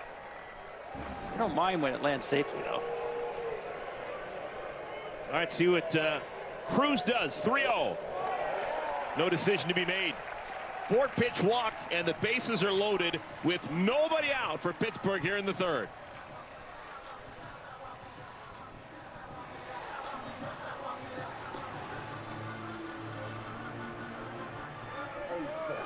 Now the worm is turned for Perez here in the 3rd inning. After really just gliding through the first 2 innings, he retired the first 5 in order. Gave up that base hit with 2 outs an inning ago to Adam Frazier, then struck out Hayes. The 3rd inning has been a struggle. Had to throw 9 pitches, eventually walked Brett Sullivan. Gives up the base hit to Triolo, and now walks Cruz on 4 pitches. Sullivan set this entire inning in motion with that long at bat. He forced Perez off the fastball, missed with the cutter, and then the great read on the jam shot single by Triolo. Getting stressed here in the 3rd inning, so far without an out. Well, over the last 20 years, Pittsburghers would want Andrew McCutchen batting in this exact situation, and he will. 38-year-old Andrew McCutchen will come to the plate. His team's down by a run. There are nobody out here in the 3rd inning. Bases are full. 2013 MVP.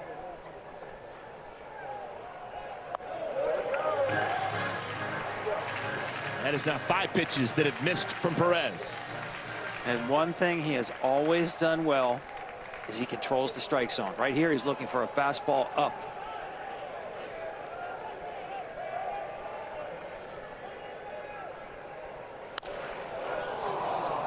Fastball down, and he fouls it away. Yeah, I always think these are dangerous spots for pitchers because great hitters, situational hitters, look for that ball up because they're trying to hit a fly ball to the deepest part of the park. That brings the home run into play.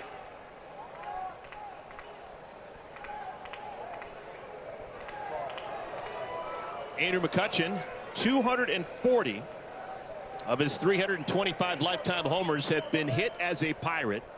That 240 is a magic number in the Pirates organization because it's the exact same amount of home runs that Roberto Clemente hit as a Pirate.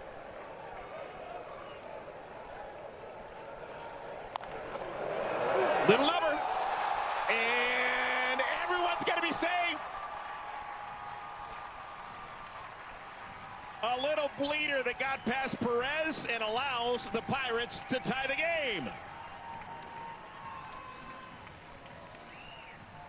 Yeah, when you're 6'8", it's great to have extension throwing the baseball, but playing the infield at 6'8", not so easy. Coming down the mound, tried to backhand the baseball, just a little unsteady.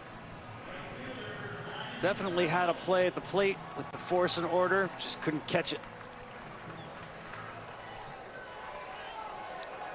So the first 4 have all reached against Perez here in the 3rd inning for Pittsburgh. Here's Brian Reynolds. Oof. All right, Perez is in for it here. Reynolds is going to give you good at bat. That's much has been proven over the years. Reynolds was robbed, hit the ball well first time up, hit it into the corner. Jesus Sanchez made a whale of a play right on the foul line.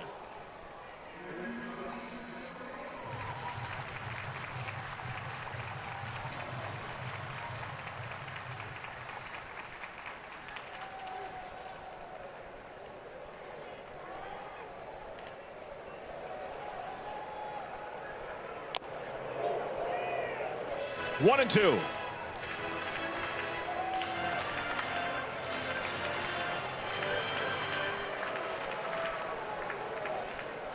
Saw the Ryan Reynolds velocity has the there. same amount of grand slams as Andrew McCutchen. That's amazing, considering the length of careers for both. But the velocity of Perez, you're seeing 99s. He officially has not yet hit 100. He's at 99.7. But that's right where he was in 2023. He's got the velocity back. Off the end of the bat.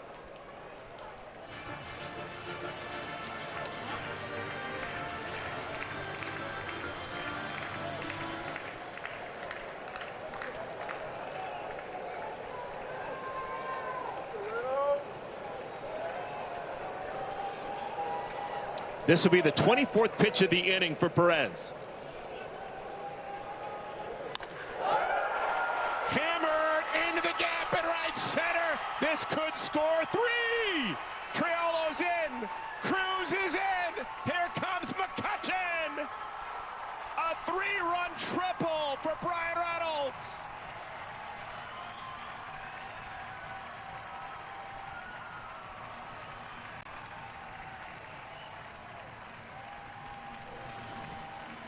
What a quality rally by the Pirates.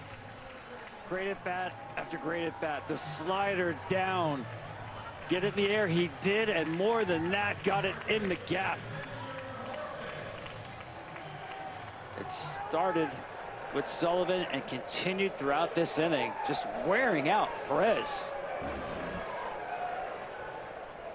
Perez, who was cruising through 2, has not recorded an out here in the 3rd inning. 5 men have come to the plate, 4 have scored, and a man's on 3rd.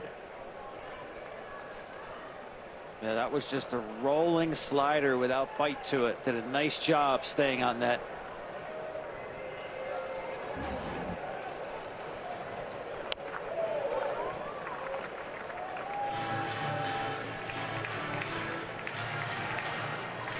Ryan Reynolds, handful of years ago, led the NL in triples. He had 8 back in his All-Star season of 2021. Just his second triple of the year. Comes at a perfect time. 1-2 now to Horwitz. Infield in. He's just looking to put the ball in play. He has only 2 hits to the pull side this season. So 2 strikes. The approach fits him. Hit the ball the other way. Horwitz coming over in the offseason from the Toronto Blue Jays. Kind of involved in a 3-way deal. When it's all said and done, Horwitz leaves Toronto, ends up in Pittsburgh. Luis Ortiz, promising right-handed pitcher, going to Cleveland from Pittsburgh.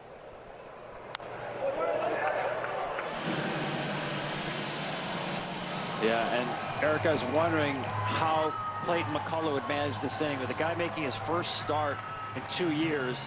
The length of this inning now is an issue as far as how long you can push Perez. Not the total pitch count, but all the pitches he has thrown under stress this inning. Right back to Perez. Looks the runner back to third and throws low. Nice scoop made by Liam Hicks. That's the first out of the inning. And Tom, to your point, if this is a spring training game, you would be able to take Perez out of the game, let him sit for a little bit, and then re-enter. But the fact that he's throwing this many pitches in the inning, it doesn't have that available in a big league game. Yeah, it's kind of the worst case scenario for McCullough right here. Just hoping he doesn't get extended much further here.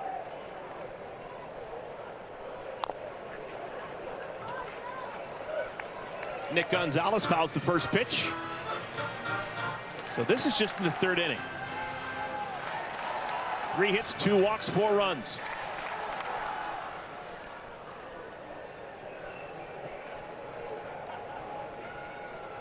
This is the 31st pitch of the inning.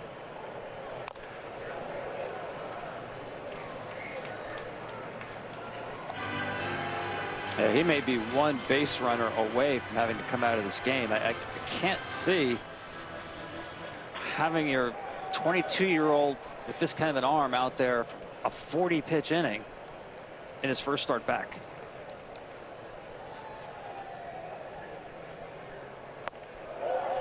Did he? Yes, he did. Went too far. 2 outs now for Perez, 4 strikeouts.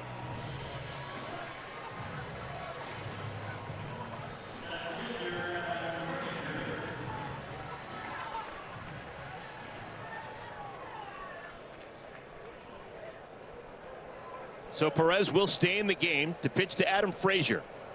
Frazier, the 8th batter of the inning. Actually had the first base hit off of Perez an inning ago. Perez retired the first 5 he faced in the game before a 2-out single by Frazier an inning ago.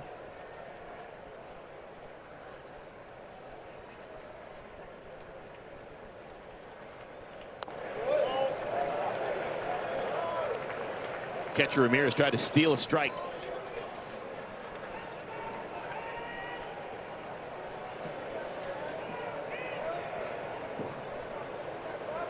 More pitches this inning than in the first 2 innings combined.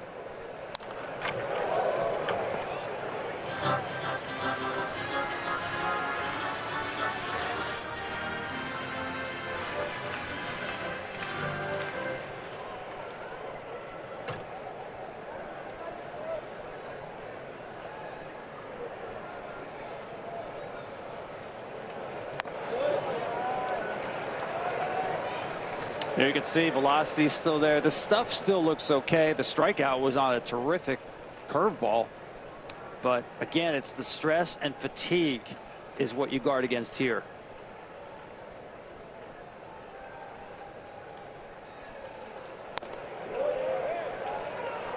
Okay, we reached the end of the line. 3 balls and 2 strikes to Adam Frazier.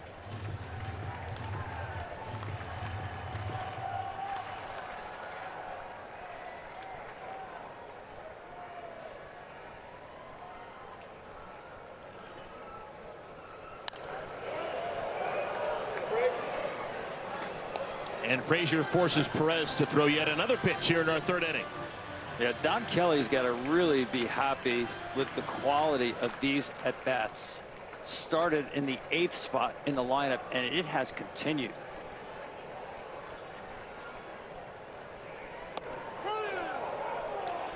Wow, caught a break right there. That was quite possibly inside, but Frazier strikes out, and the side is retired. But the Pirates are up for 4.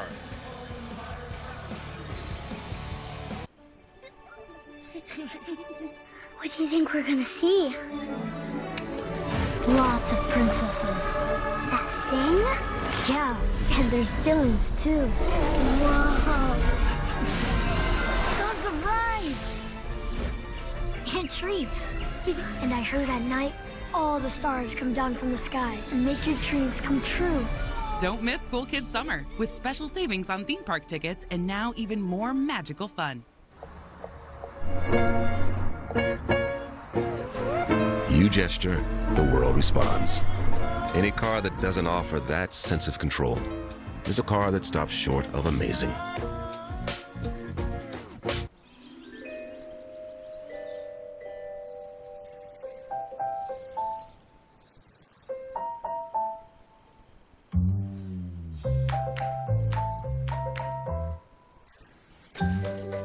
Bigger isn't always better. Smaller AI models can deliver the right results and help reduce AI costs up to 90%. The AI built for business, IBM. The new McCrispy Strip is here. Dip approved by ketchup, tangy barbecue, honey mustard, Sprite, McFlurry, Big Mac sauce, double dipped in buffalo and ranch, more ranch, and creamy chili McCrispy Strip Dip. Now at McDonald's. Ba-da-ba-ba-ba. Depend keeps you drier than ever, so you can say yes to more than ever. Yes! Yes. Yes. No. Depend. The only thing stronger than us is you. The salt on that Dos Equis could have ended up in a half-empty pantry. But now, it's lucky enough to find itself circling a crisp, refreshing dressed Dos Equis. Congratulations, Salt. The worm has turned in Pittsburgh. Marlins led 1-0 through the first couple of innings, but they now trail 4-1. Otto Lopez leads things off against Mike Burrows. Otto Lopez, first time up, swung at the first pitch and smoked a homer to left field.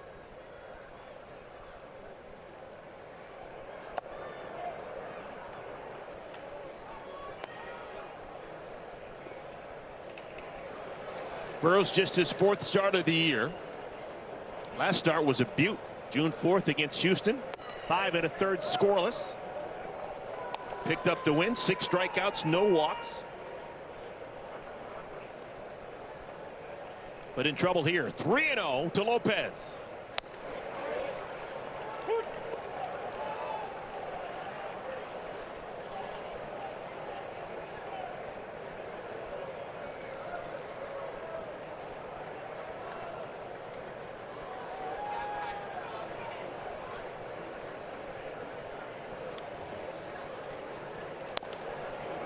Back-to-back beauties. Well, I'm surprised he took that one. For the guy who jumped on a 4-seamer for his home run, that was exactly what you look for. 3-1. Pitch misses downstairs, and the leadoff walk. Second walk allowed by Burrows. Yeah, he's not happy about that. Team just handed you a 3-run lead. Yeah, the guy took you deep last time, but starting a rally with a walk, not ideal. Just saw the third base coach for the Marlins. He does not suffer any lollygaggers. You better be running. That's Blake Lolly. Kyle Stowers. Right back into the catcher's glove on the foul tip. You piqued my interest. I got to find out where that word came from. Lollygagging. You don't hear that too often these days. Well, there's a baseball movie, I gotta too. believe I that's can't remember gotta what it be. Lollygagging's got to go back like a century or something. It's one of those words that, you know, sometimes it comes back into the style, but it's been around forever. I'm slightly afraid that it could be possibly offensive. It's something that you've heard of so many times over the years. I actually have no idea what the origin is. Uh-oh, rain's coming down. 0-2 to Stowers. Hitting between the showers.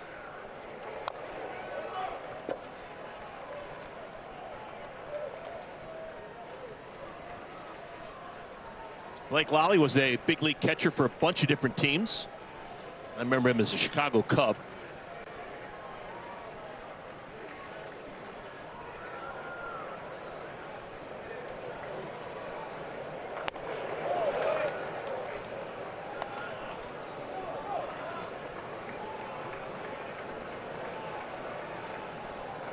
.50 total pitches for Burrows. He's got him set up. He can go back to that curveball or the changeup. Something off speed down. Beautiful. Stayed with it and froze him. 5 strikeouts for Burrows. That was not what either I or Stowers were expecting. Come back with that four-seamer. And watch it just hold its plane. He reads that something soft that's going to fall out of the zone. Great pitch. Connor Norby swings at the first pitch, lifts this to shallow right field. Making the play, Brian Reynolds.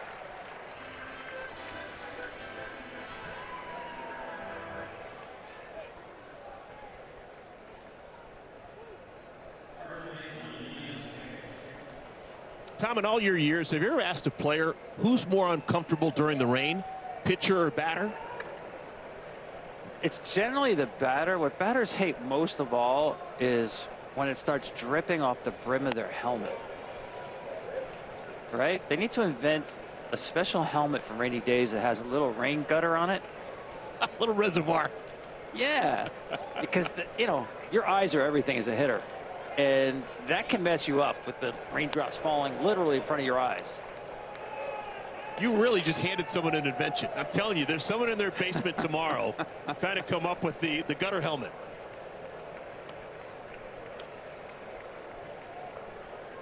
It's not quite there 2-0 yet. to Hicks. Rain's a little harder. It'll start dripping. I think guys have to use their sleeves or something to try to keep it dry. Batting glove.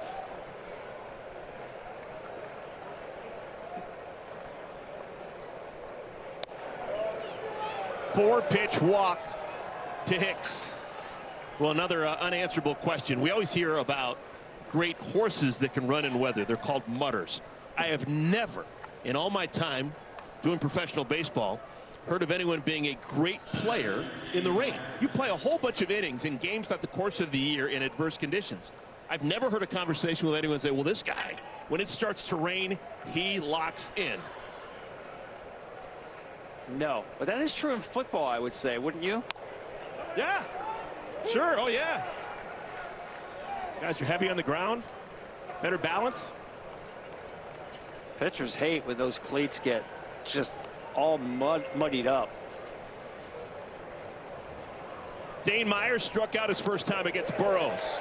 Swings at a pitch a foot out of the strike zone. Well, this has been the pattern for Burrows. To me, he's got really good secondary stuff. When he's been in trouble with runners on base, he has leaned more on the secondary stuff. 0-2. Oh, my goodness. Myers, no chance. Second time he strikes out against Burrows. It is still a 4-1 lead for the Pirates. Ding dong. Mountain Dude? The mountain is calling. Give me a mountain with lots to do. Give me the sunshine. Give me a day. Something's coming true. All I need is sunshine and a cool, refreshing Mountain Dew. Give me the sunshine. Give me a dew. For the professional, it's not enough to possess knowledge. We seek to refine it,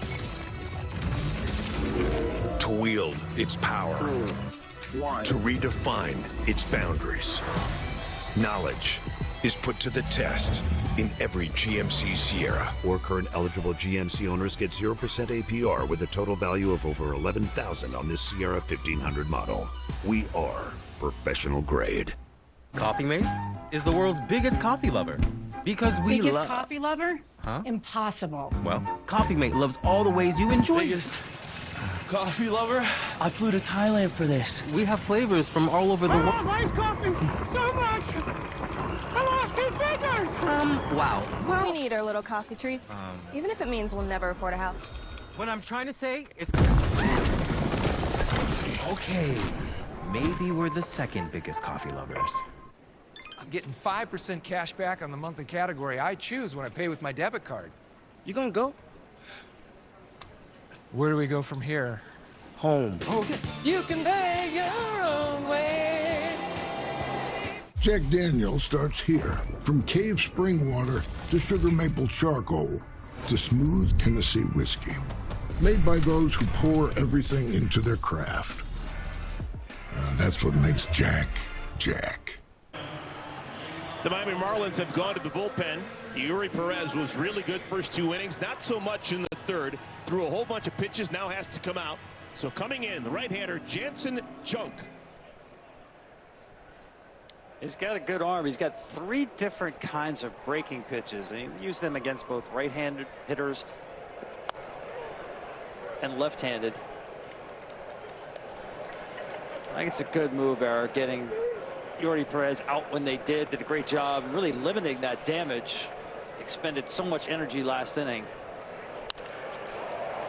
On the ground hard, but right to the second baseman, Nick Gonzalez.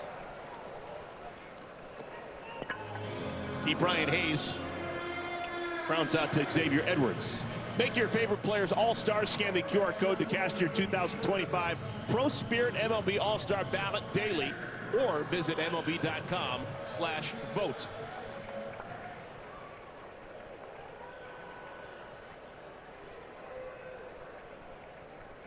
Here's Brett Sullivan. Sullivan got everything started an inning ago. He saw 9 pitches against Perez, eventually worked his way on for the walk. Came around to score the first run of the inning. But he tired out Perez. Down the left field line. Foul ball. Dangerous corner out in there for Stowers as he goes careening into the wall. Yeah, he does the absolute right thing. Put on the brakes by sliding. Not much foul territory there at all. Protect yourself.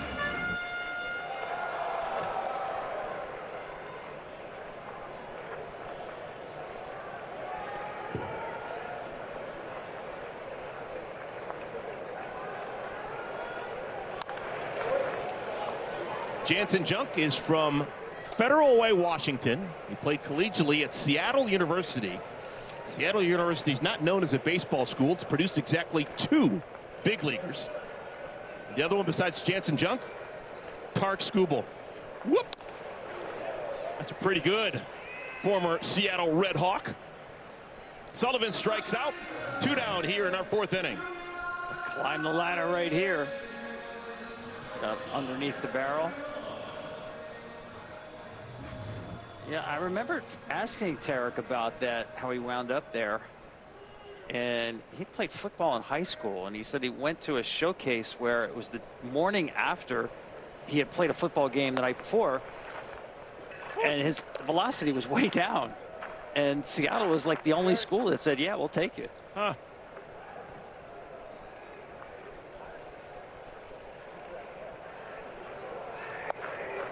Skubal's unbelievable. But he's got a long way to go if he wants to be considered to be the best athlete to ever come out of Seattle University.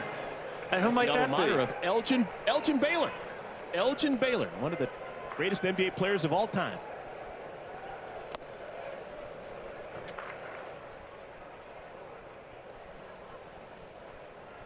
Two outs, bases clear. Jared Triolo, 27-year-old, born in Nashua, New Hampshire, raised in Austin, Texas.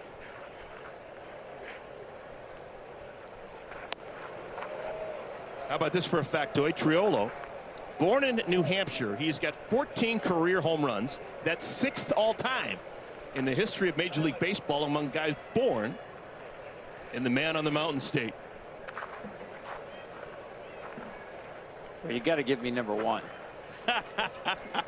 Who's at the top of the lefty list? played for the Padres and the Red Sox in the 80s. Phil Plantier. This one hit hard, but right into the waiting glove of Dane Myers. 3 up and 3 down. Good work by Jansen Junk. I'm not him. I'm not Jack.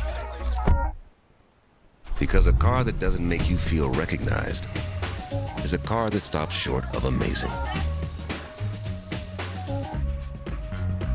Subway's protein-packed footlongs check all the boxes. Juicy chicken or layers of fresh sliced deli meats? Check.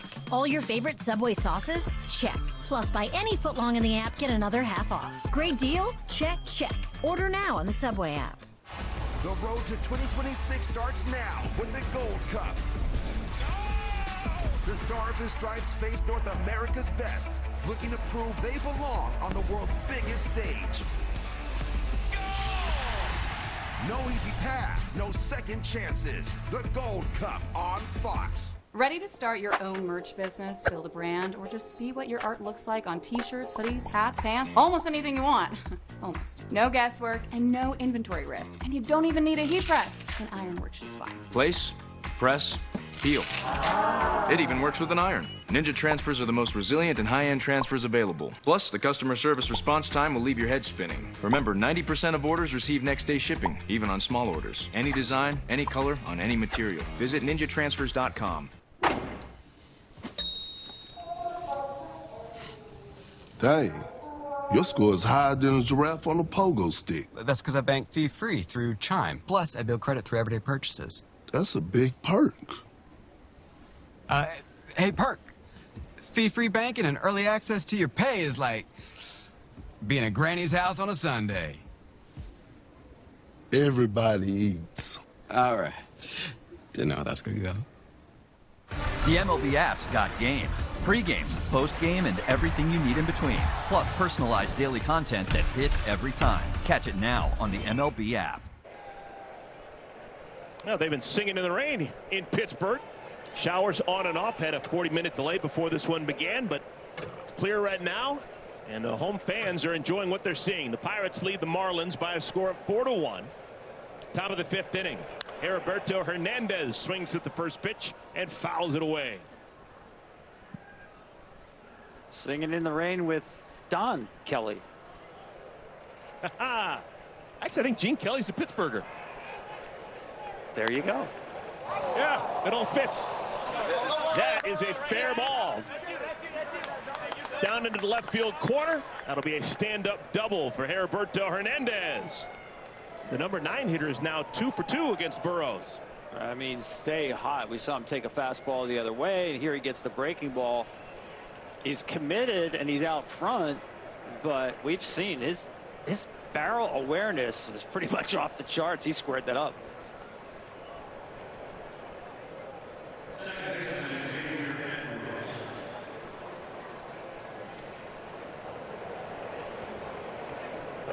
So Hernandez is aboard, leading off our 5th inning. Burrows has already struck out 6. That matches his career high. Also did that his last start a week ago against Houston. First time we've had activity in the bullpen for Pittsburgh. Chase Shugart.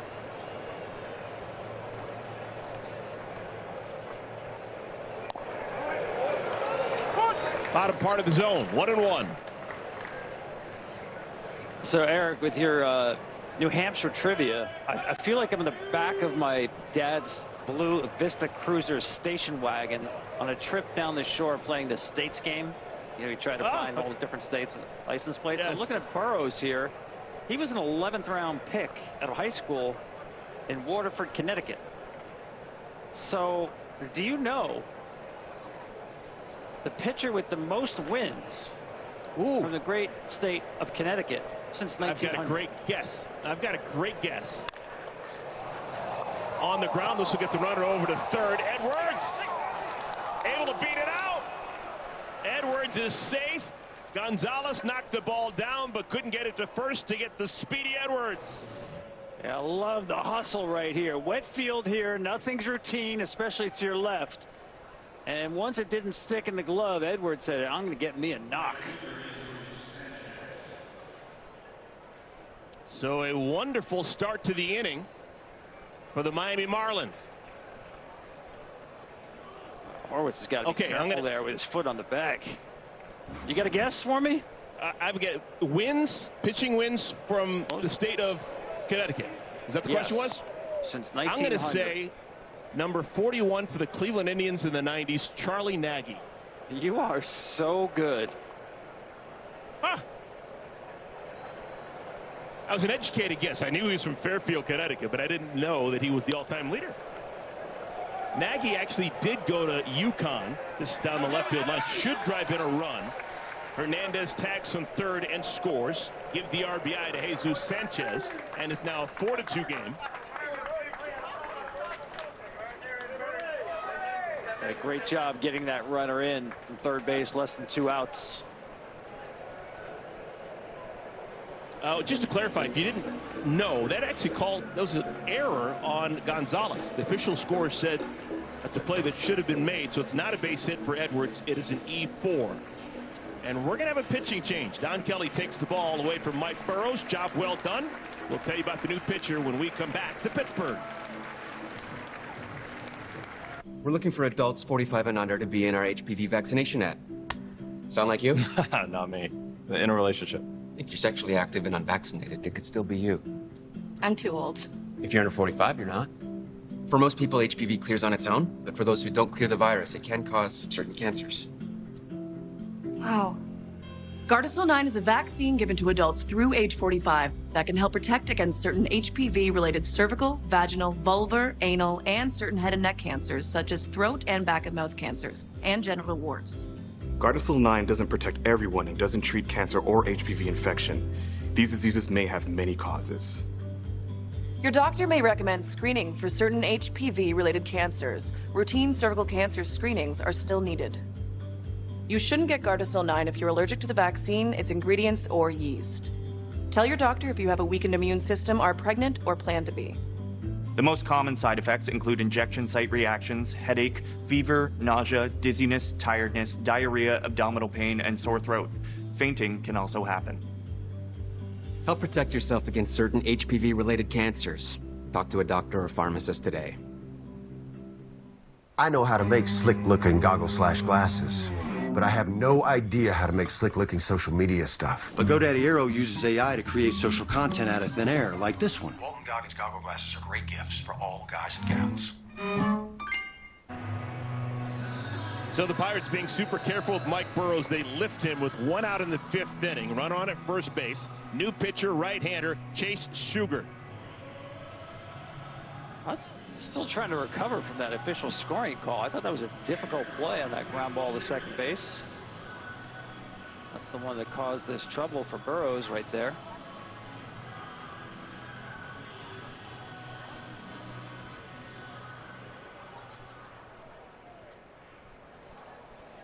So runner on at first base, Edwards, who can run. 11 stolen bases on the year. And this is Ramirez. Takes the first pitch from Shugart. Down and in. Agustin Ramirez.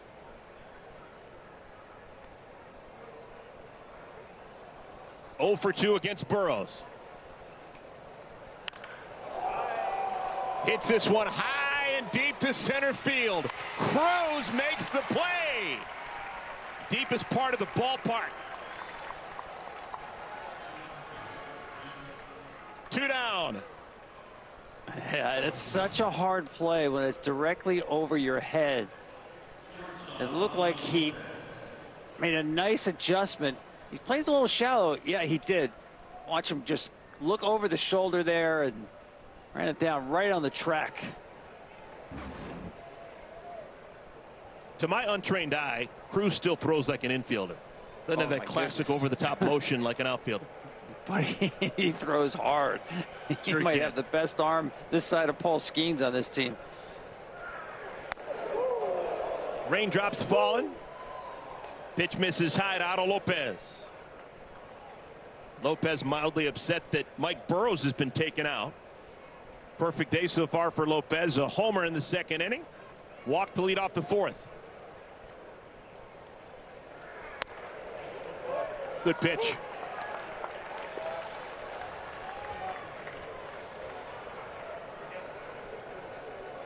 Burrows gave up that leadoff double to Hernandez here in the fifth inning.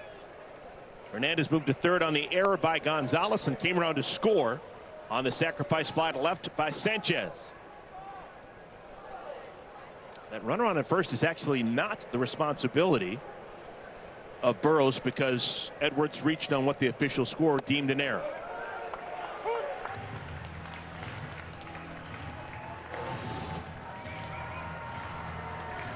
Front door sinker. Just held the inside corner.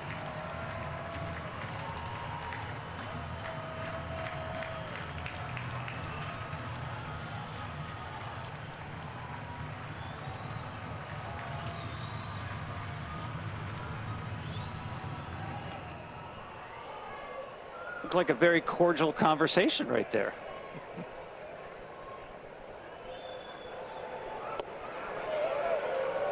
Three and two. So this will give Edwards at first a running start. 3 balls, 2 strikes, 2 outs.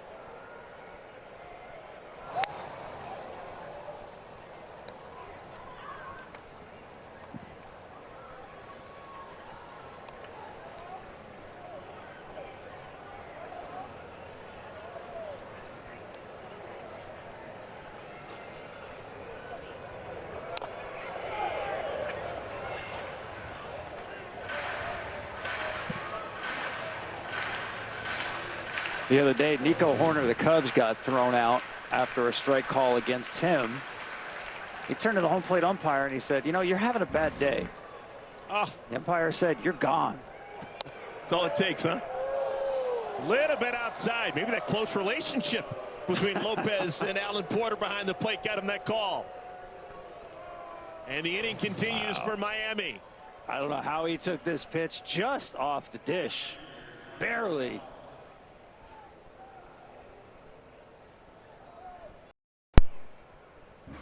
So Otto Lopez has been an automatic base runner all day long for Miami. He's been aboard all 3 times. Kyle Stowers.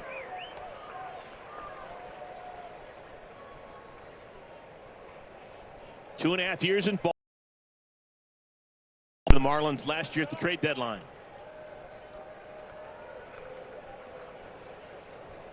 Now the forecast doesn't look that threatening.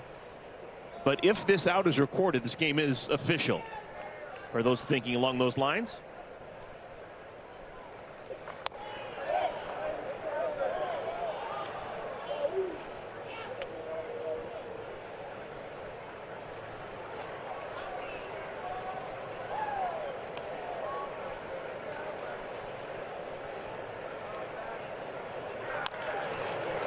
Little number. Who's going to be at first? Oh, the first baseman, Horwitz, takes himself, and he wins the race, and that'll retire the side. So, we have played 4.5. It is a 4-2 Pirates lead. The cockroach, resilient creatures, true miracles of evolution. Where there is one, others aren't far behind. Always scavenging for food, the cockroach will... Well, that's horrifying. Near its favorite... Ortho Home Defense Max Indoor Insect Barrier. One application kills and prevents bugs for 365 days. Not in my house, you don't. Nature's wild. Your home doesn't have to be. A little blue mischief is landing at Tropical Smoothie Cafe. We're blending up a new flavor, the Ohana Breeze Smoothie. Surf into Tropical Smoothie Cafe with your Ohana. Disney's Lilo and Stitch, now playing only in theaters. Rated PG. No. I don't want to look. Erica, used car shopping doesn't have to be scary. Show me Carfax. Knowing how a car's accident history impacts price means you don't have to overpay. No fear, just Fox. Say, show me at Carfax.com. Inside every dog is a struggle between good. Good. And fun. Good and fun. Let your dog indulge both sides with good and fun treats for dogs. Let dogs dog. What you want to do is save hundreds when Liberty Mutual customizes your car insurance. That's great, but can you ask your friend to stop digging into the green? I can ask, but he's not going to. Only pay for what you need. Liberty, liberty, liberty, liberty. At Ace, however you grill, we've got the perfect one for you. Because only your local Ace has all the best brands in one place, like Weber, Big Green Egg, Traeger, and Blackstone. That sounds pretty perfect. Ace is the place with the helpful hardware, folks. People, they're good for squad goals and squad. People are good for these kinds of cheers and these kinds of cheers. Jim Beam, best enjoyed together. Official spirit of U.S. soccer. We've made it to the bottom of the 5th inning in Pittsburgh. Leadoff hitter for the Pirates. O'Neal Cruz leads off the 5th. 2 of the 3 outcomes. He's walked and struck out. Pirate fans dreaming of a homer. Not going to get it. Nice backhand play by Liam Hicks. And there is 1 out here in the 5th inning. Now the road to the 2026 kicks off now with the World Cup. Team USA takes on the best in North America, ready to prove they belong on the world's biggest stage. The journey starts with a matchup against Trinidad and Tobago. Sunday, 5:30 Eastern, only on Fox.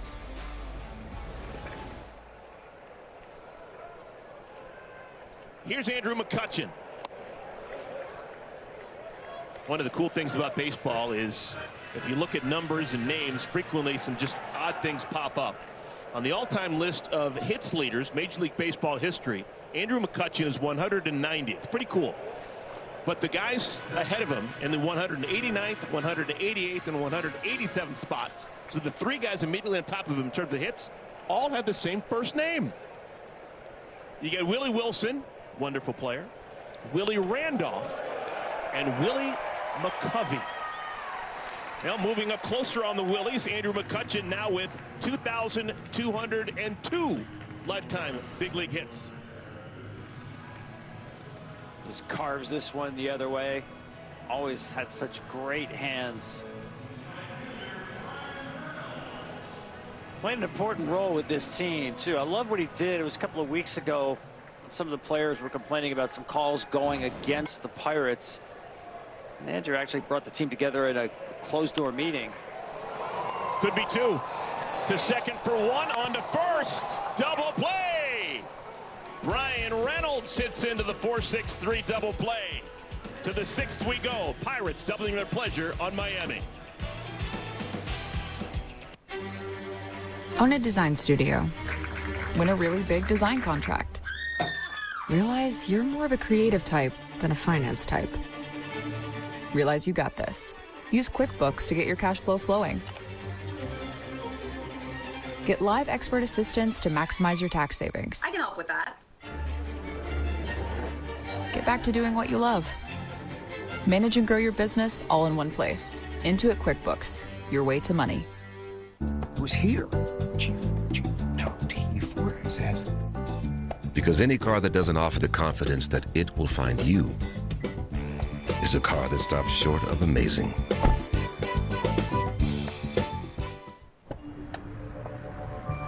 What is going on? People love how the new Homes.com helps them get quick answers about any property by connecting them to the actual listing agent. Oh, so I'm done? Oh, no. We're still not sure everyone knows that we're the only site that always connects you to the listing agent rather than selling off your contact info. So we're gonna keep you up there a little while longer. Okay, yeah, I'm getting great exposure. Speaking of exposure, can we get him a hat? Ooh, what about a beret? Oh. Ding dong. Homes.com. We've done your homework. This is the new Dell AI PC with Intel inside. A PC so ahead of its time, it actually helps you save time. Like literal hours. because it does all your busy work for you. So you can get busy doing things you actually want to do. And who wouldn't want more time for that?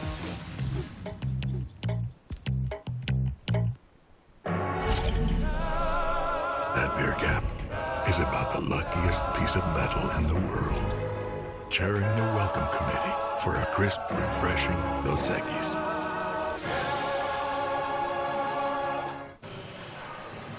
Stream MLB Network 24/7 for the entire season, plus live audio for all 30 teams. No blackouts. Includes access to minor leagues, MLB Big Inning, and available pre- and post games. Visit MLB.com/@bat for details. New pitcher, third of the night for Pittsburgh. Caleb Ferguson comes on for the 30th time.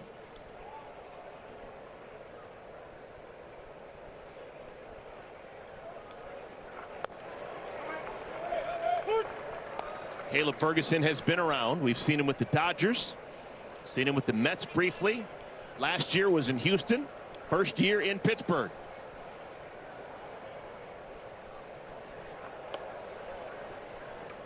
Yeah, that pitch there came up as a sinker. That's a slurve. That's his best pitch. 4-pitch guy out of the bullpen. That's typically going to be his 2-strike chase pitch. The slurve got a leap break to it. Connor Norby, 0 for 2.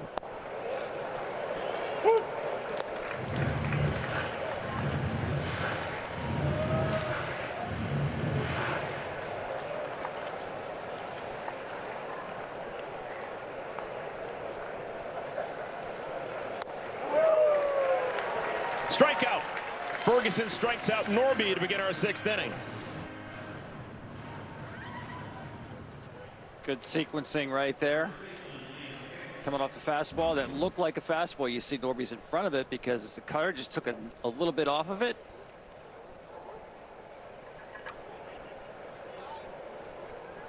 Now, Caleb Ferguson should be used to pitching in the rain. He is an Oregonian. He is from Portland, West Jefferson High School. Drafted out of high school way back in 2014 in the 38th round. Dodgers took a flyer on him, and he chose to sign. Fouled off the leg of Liam Hicks.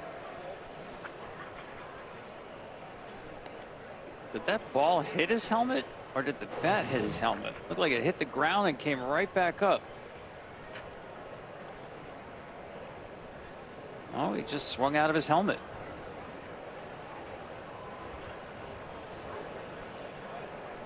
It's kind of hard to foul the ball off your back leg.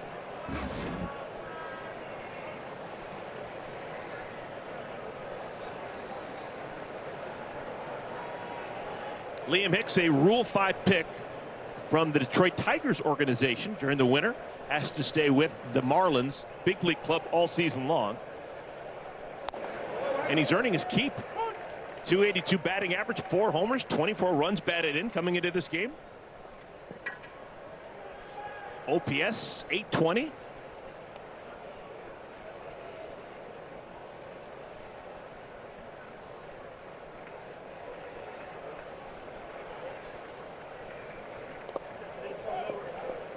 Two and two. Hey, he's actually shown more pop at the big league level so far. Slugging percentage well under 400 in the minor leagues.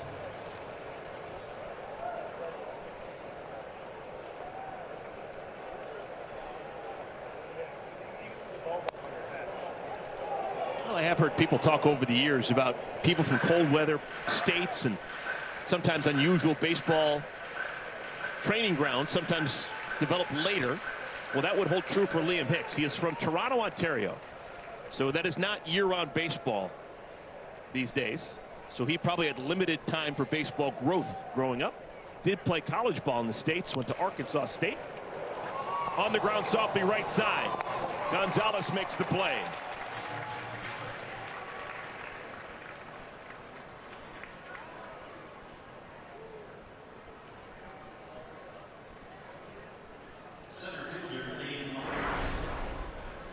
Here's Dane Myers. Happiest man at Pittsburgh that Mike Burrows is out of the game. Myers struck out twice against Burrows.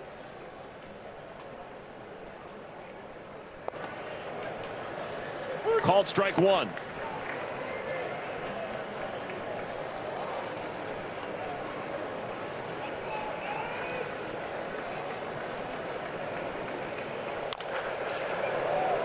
Little number.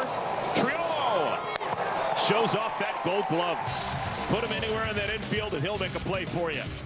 Still a 4-2 lead for the Pirates. Domino's new Parmesan stuffed crust pizza tastes like never before. Because Domino's has never had stuffed crust before. Seriously. But we do now. So get any medium 2-topping Parmesan stuffed crust pizza for $10.99 when you mix and match. Any questions? How did you become the Capital One Bank guy? I've always been passionate about no fees or minimums on checking accounts. Aren't you in the Hall of Fame? And didn't you live in space? What's in your wallet?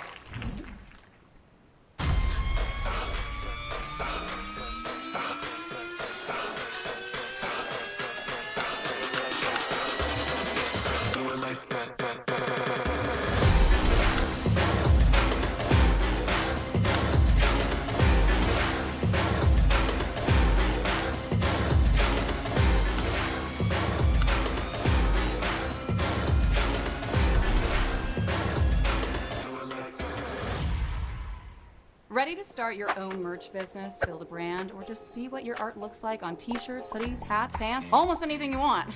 Almost. No guesswork and no inventory risk. And you don't even need a heat press. An iron works just fine. Place, press, peel.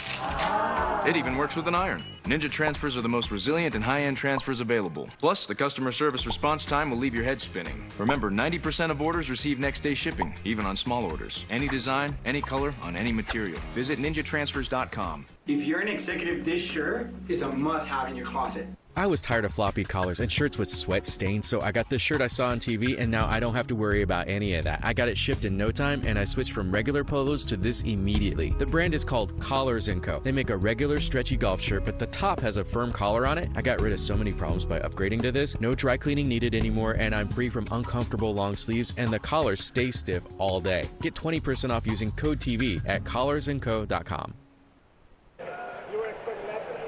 We've made it to the bottom of the 6th inning in Pittsburgh. Spencer Horwitz will lead things off against Jansen Junk. This will be the 3rd inning of work for Junk. He has faced the minimum, 6 men through his 2 innings of work.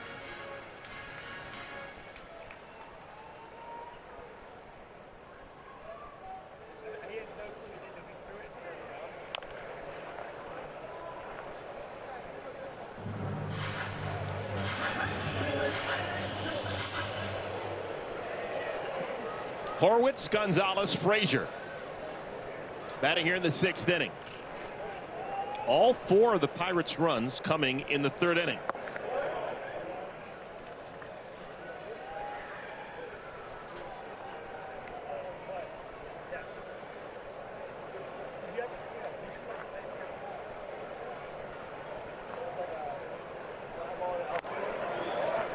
Big swing and a miss.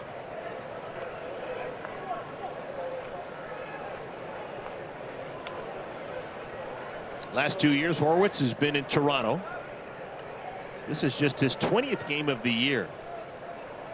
He's been banged up. Hits it hard to left field. This one will find a gap. Horwitz on his way to second base.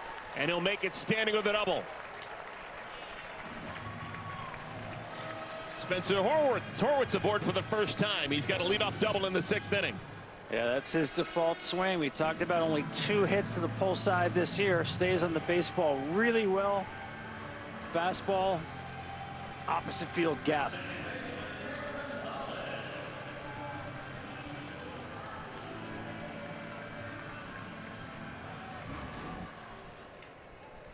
So great opportunity for Pittsburgh to tack on a run. Here's Nick Gonzalez. He can handle the bat.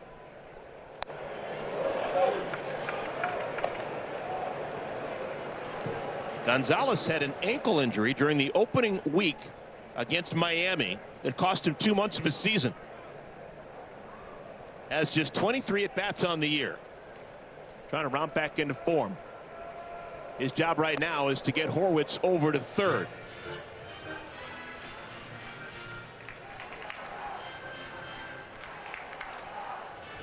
Yeah, it looked to me like both of those swings, Eric, he was trying to drive the ball, to pull the ball. Got caught out front, a couple of breaking pitches there. 2-strike mode, maybe that'll serve him better. Oh, look at that. How about that for Gonzalez? Horwitz rounds third, and he'll stay there. So after 2 iffy swings by Gonzalez on a 0-2 pitch, he rifles a base hit to right field. Yeah, that's exactly what I thought. He's a good hitter, good bat control guy. His job is to move the ball the other way. So getting the breaking ball off speed down and away, that's an invitation to just pepper that hole on the right side. You know, the Pirates have only had the leadoff batter aboard 1 prior inning. That was the 3rd when they scored those 4 runs. Not only do they have the leadoff batter on here in the 6th, but they've got the first 2 on. Got runners on at the corners for Adam Frazier. Frazier will give you a good at bat.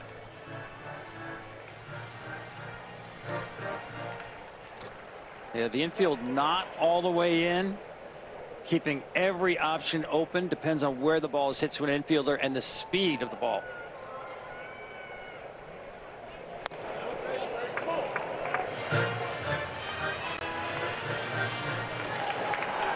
Creeping up just a little in between pitches, but you'll see it about a little bit behind the baseline, certainly not all the way in.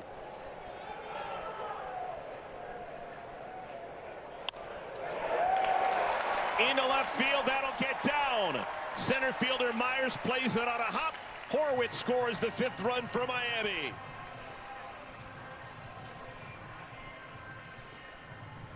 Frazier's now 2 for 3 in the ball game. Just a clinic of situational hitting tonight by the Pirates. You notice most of the hits have been either up the middle or the other way.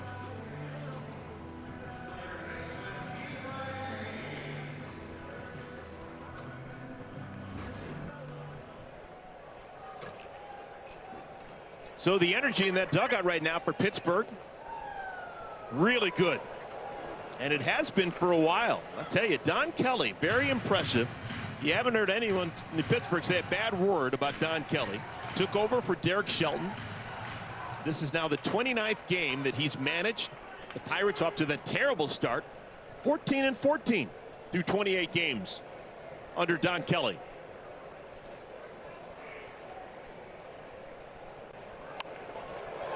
Bunt laid down by Hayes. What a bunt! And the throw goes down the line. 1 run will score, maybe 2. Here comes the throw to the plate, and it gets away. Oh my! 2-run score on a ball that went 30 feet down the third base line. The Marlins have collapsed. Yeah, they're trying to check here. I think another run is going to score here because this ball went out of play, and you get an extra base you're going to plus another base. The umpires are going to get together, but you're absolutely right. This is a ball that went about 35 feet. First of all, I love the play by Kelly. With the bunt play, you've got a ground ball pitcher, ground ball hitter in the box. Force them to make a play, and you can see what happens in today's game. You put a bunt in the ground, chaos happens. Now Don Kelly thinking about challenging. I think it's going to depend on exactly where Hayes was when the ball went out of play. Had he already made it to second base and was advancing to third? That's going to be the question. Let's just give the indication that he wants to keep on playing. First of all, great technique by Hayes. I mean, that's just fundamental right there. That throw's not even close. But you're right. The question is, as the ball went out of play, where was Hayes?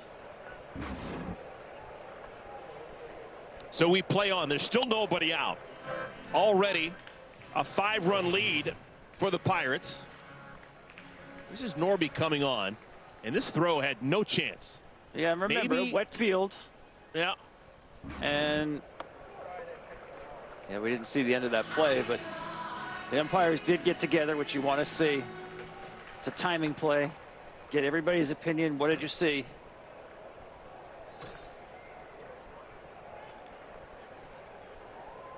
First 4 have reached successfully. Oh my goodness, what a play by Myers. A run will score. Hayes tags him third and scores, but the first out's recorded. Dane Myers on his belly, making a sliding catch. Fabulous play. This ball was sinking, laid out. Just in time. What a play. If that got past him, that's a sure triple. So it scored a sacrifice fly for Sullivan, give him his first run batted in of the year. And the lead is now 6 for Pittsburgh. That's the first out of the inning.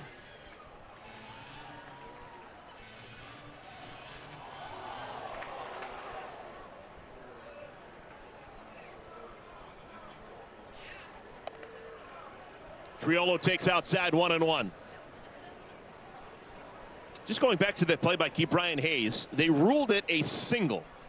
So they gave him a single. The error came on the throw by Norby that went down the first base line. Little jam shot. Edwards called off by Sanchez. 2 down.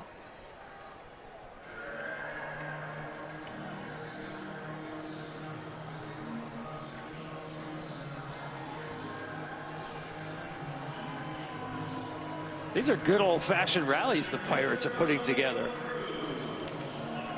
Great base running, dropping a bunt, sacrifice flies, hitting the ball to the opposite field, up the middle, extending at bats, walks. O'Neill Cruz fouls it straight back.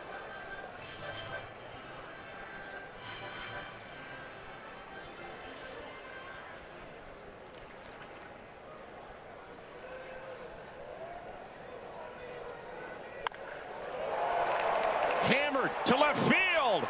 That'll get down. That bullet's going to rattle against the wall.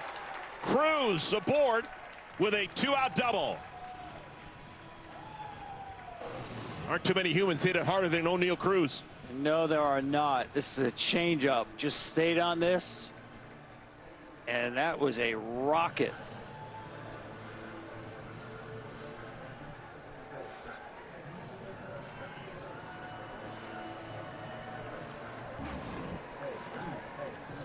So a 2-out double by Cruz brings Andrew McCutchen to the plate.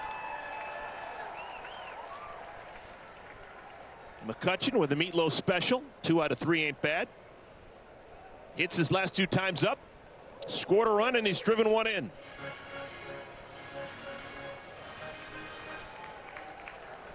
He is now 4 hits away from tying Willie Wilson on the all-time hits list.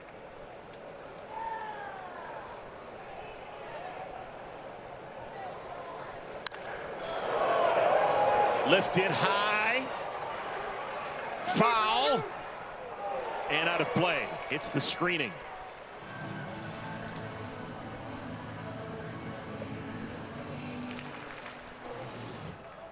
That is such a difficult play. Sanchez ran a really long way for this baseball. Just couldn't get there in time.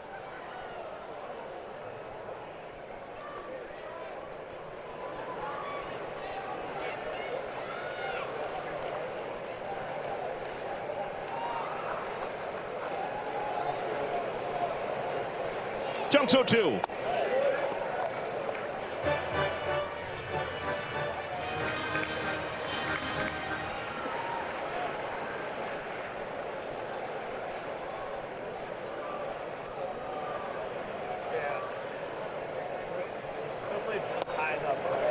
Another good take by McCutchen.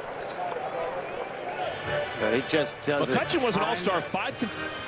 I'm sorry, go ahead. Does it time and time again where these pitches are tough swing decision pitches, and he almost always makes the right decision on balls out of the zone. Got on top of it to the shortstop, and Lopez stumbles, falls, and can't get it out anywhere. That ball had some spin on it. McCutchen got that top hand on it and created the top spin. Yep, and again, the wet field probably. Ball's a little slick. Fielded it fine, but on the transfer, lost it.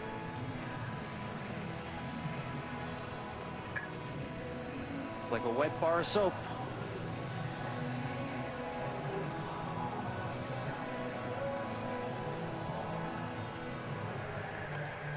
Haven't heard an official ruling, but I'm assuming that's going to be an error, considering they gave an error on Nick Gonzalez on something that I actually thought would probably be an easier play. Runners on at the corners, 2 outs, and now 9 men will have come to the plate against Junk here in the 6th inning. It's going to be Brian Reynolds. It's not very often that you see a reliever in his 3rd inning of work face 9 guys in 1 inning. Yeah, and with no one throwing in the bullpen.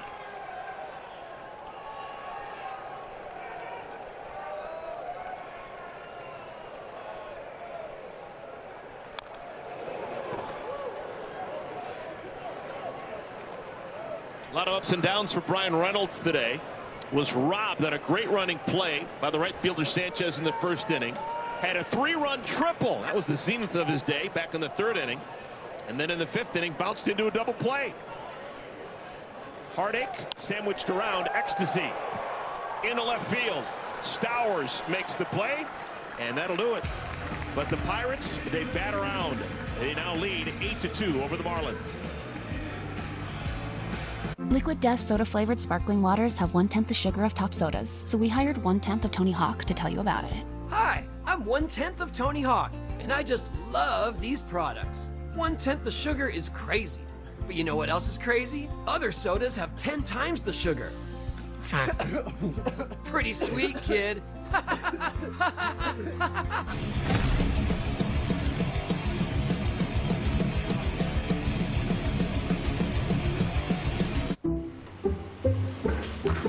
Some people just know they could save hundreds on car insurance by checking Allstate first. Is that your car? Yeah. No. No. Like you know to check your sunroof is closed first, before going through the car wash. Darn it. Dang it. Yeah, checking first is smart. So check Allstate first and save when you click or call. You're in good hands with Allstate. Here they are, McCrispy strips. Long, tender, juicy chicken made for dipping. Or rather, double dipping. But why stop there? Keep going. New McCrispy strips now at McDonald's. Ba-da-ba-ba-ba. Hey guys, there's a change in the air. 2 changes. 2 changes. The 3-row luxury TX, because everyone should feel like the center of the universe. We asked Howie Mandel to describe new hands-free Cozy Fit Skechers slip-ins. They're like little soft puff jackets for your feet. These are like cozy little slippers for the street. Introducing new hands-free Cozy Fit Skechers slip-ins. Ultra comfortable sneakers you just step into with no bending down or touching. I used PayPal to buy this ticket. I'm paying it off over time. No fees, no interest. You know what else has no interest? Me. You can pay your own way. Excuse me, sir? Yeah. The captain needs you back in the cockpit. Oh, yeah, sir. What? Pittsburgh Pirates have had 2 separate 4-run innings, the 3rd and the 6th. They lead the Marlins 8-2. Top of the 7th inning, Caleb Ferguson remains in the game. 3rd pitcher of the ball game for Pittsburgh. Heriberto Hernandez, 2 for 2, hitting in the 9th spot in the lineup.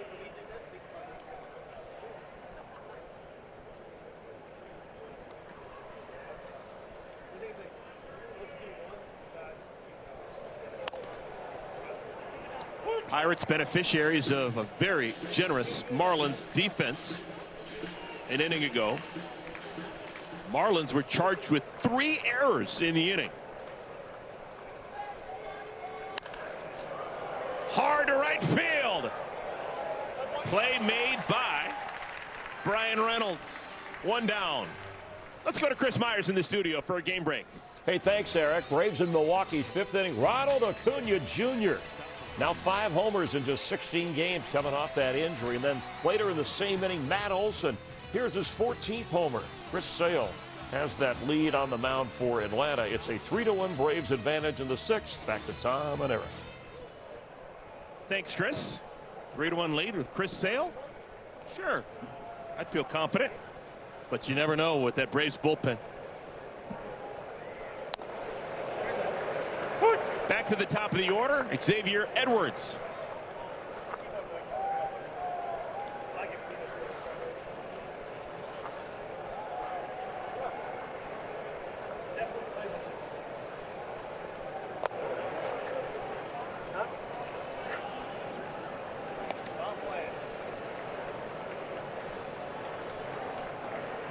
Isaac Mattson up in the Pirates' pen.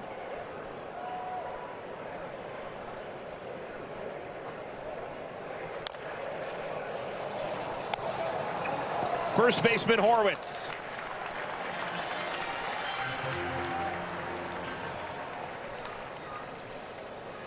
Well, Tom, I was thinking last couple of weeks, knowing our game assignment and getting excited to see the Pirates and see the Marlins, that maybe Paul Skeens would be on the mound. Missed him by a day.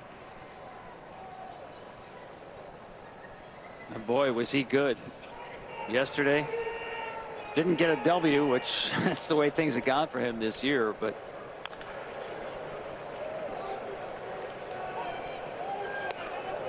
he's allowed no more than 2 earned runs in 34 of his 37 major league starts. It is just phenomenal how consistent he is.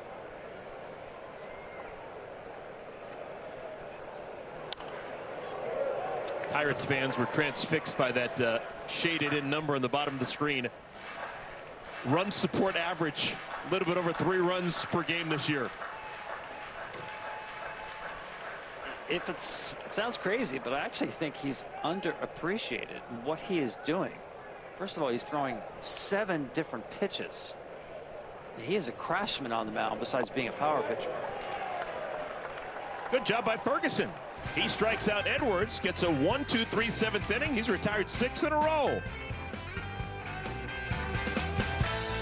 Everyone loves the new Jersey Mike's chocolate chunk mini cookies made with brown butter, baby. The camera person, the sound person, even the person who lives in my pocket. Thanks, man. Yeah, you're welcome. Hello? Hi there. This is Regional Power and Utility. We're calling you about an outstanding balance. I thought I paid that. You're scheduled for immediate shutoff unless it's resolved today. But I can help you make a payment right now. Not today. Nice try. Spot the red flags so you can protect yourself from fraud with the AARP Fraud Watch Network. A history of winning started with the 65 Gators losing steam, losing sweat. The solution? A drink that hydrates better than water and changed the game forever. Naturally, we called our stuff Gatorade. AI is old news, but apartmental intelligence, that's the future. Picture your perfect apartment. Watch this. It's in my head. And now it's up there. Oh! Oh, apartments.com, a place to find a place. Oh! Bourbon this balanced doesn't just happen. With subtle notes of bright cherry and warm vanilla, there's a method to our smoothness. Maker's Mark, perfectly unreasonable. And we're back live, where this team is facing their toughest opponent yet. And they game planned for this one. They're going with USPS Ground Advantage Service. He is locked in. What a handoff. You love to see that kind of teamwork. Is that Danny DeVito? Don't worry about me. This is a commercial for Jersey Mike's, where the subs matter most. Almost forgot. I found your ball. It's a rock. Where the subs matter most. It's a Jersey Mike's thing. Bottom of the 7th inning, we're all stretched out. Homestanding Pirates lead the Marlins 8-2. Marlins have made a defensive change. Shortstop Otto Lopez has been lifted. Jack Winkler is now the shortstop for the Marlins. Second consecutive inning, and Spencer Horwitz is leading off. Against the same pitcher, folks, this is unusual. Jansen Junk, he faced the minimum 6 guys in the 4th inning and the 5th inning combined, but then faced 9 guys in the 6th inning, and now is back out there for more.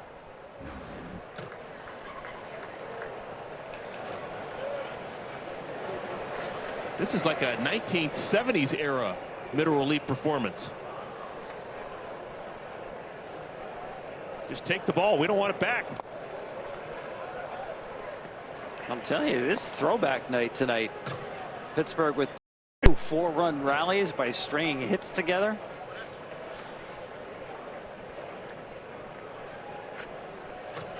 And in case you're wondering, the Marlins bullpen is empty.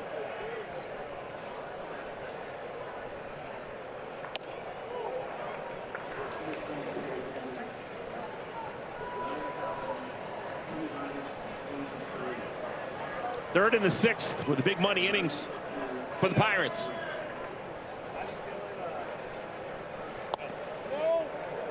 Three and two. Spencer Horwitz played collegiately in the state of Virginia. Played at Radford, the Highlanders.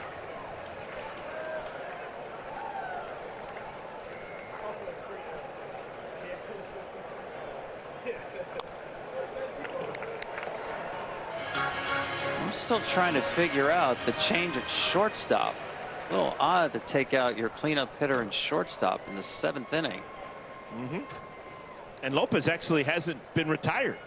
Bat in his hands, he's got a homer and he's got 2 walks. So clearly seeing the ball well. Back-to-back innings, Horwitz reaches safely against Jansen. Led off the 6th with a double, eventually scored. Now leads off the 7th with a walk. Well, I will say this, Tom, about Clayton McCullough, first-year manager for the Marlins. It would be super easy to kind of play it by the modern book and say, okay, we've seen enough out of you, Jansen. We're going to go to a different arm in the bullpen. But he's trying something a little bit different. He's extending Junk, giving an opportunity to pitch extended innings. First game of this 3-game series. Well, they do things as they should, as you said, a little bit different, right?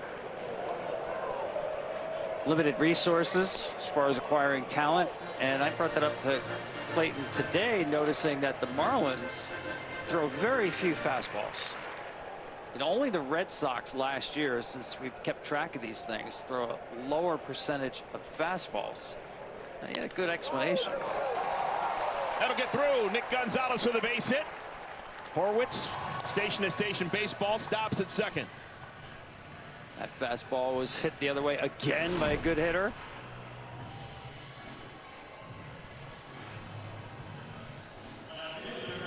And he said basically early in the season his pitchers were just getting behind way too many hitters and just were not aggressive enough. It wasn't anything in terms of a team-wide philosophy that, hey, we're going to throw fewer fastballs. This one has eyes as well. Another base hit to the opposite field for Adam Frazier. Third hit of the day for Frazier, and the bases are loaded with nobody out. So a very similar inning to what we saw an inning ago for Pittsburgh. I mean, you called it, Eric. It's the Z section of this lineup for Pittsburgh. And once again, don't go to sleep on these guys. Oh, thank you. Once again, the Pirates hitting the ball the other way. I mean, Don Kelly's just got to be thrilled about the offensive baseball they're playing tonight.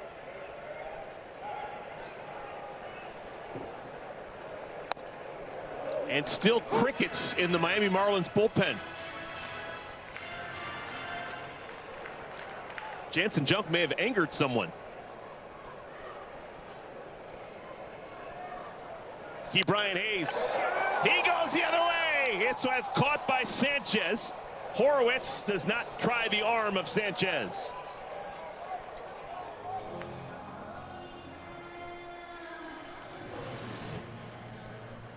Yeah, this ball's not deep enough.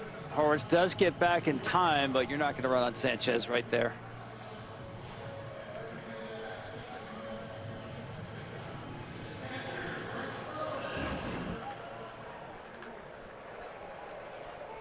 So that's the first out of the 7th inning.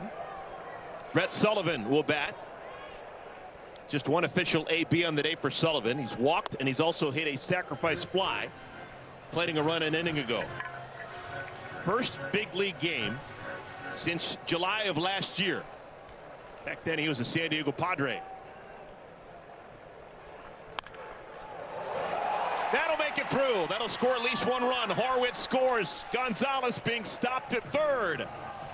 Welcome back to the big leagues, Brett Sullivan. Where you been, partner?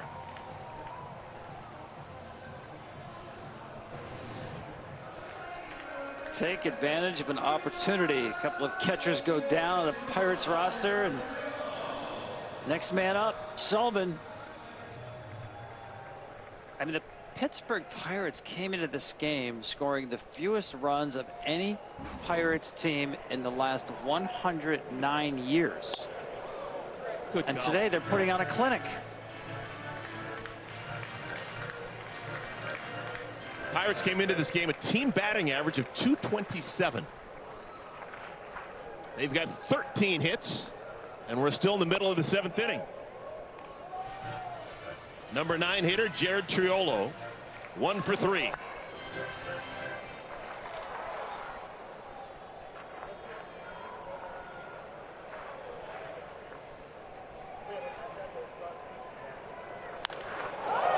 High pop up. Will it be deep enough? Gonzalez not going to try the arm.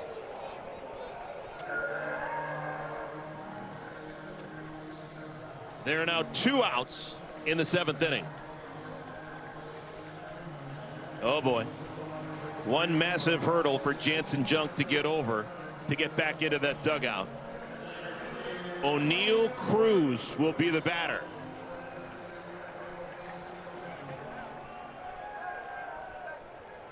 Got to pitch to him here. Cruz hit a missile the other way an inning ago.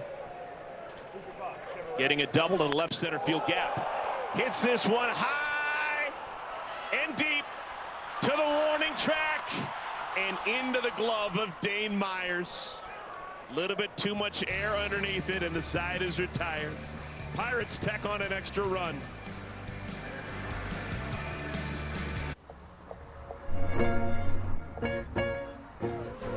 You gesture, the world responds. Any car that doesn't offer that sense of control is a car that stops short of amazing.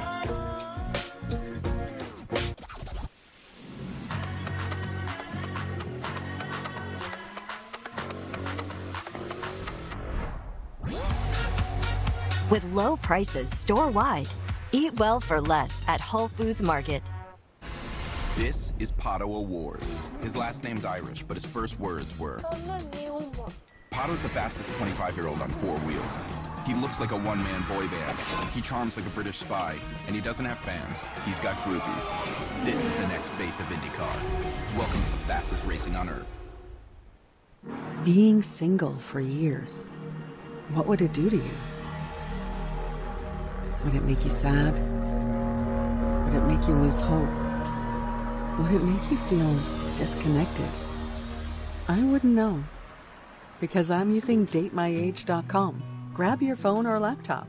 Go to datemyage. Get started for free. Join datemyage.com today. The power of duos. Fox Wednesday, double Gordon. Look at this place. You have to be kidding me. Damn. Means double trouble. Stop cooking. This restaurant is closed. First, MasterChef Dynamic Duos heats up. 2 is better than 1. I'm expecting fireworks. Then on Secret Service, Gordon's on a mission to save struggling restaurants. So gross. You should be ashamed. I'm not ashamed of the 4.6 rating. There's rat droppings everywhere. Where's that on your rating? All new MasterChef Dynamic Duos, followed by Gordon Ramsay's Secret Service, Wednesday on Fox.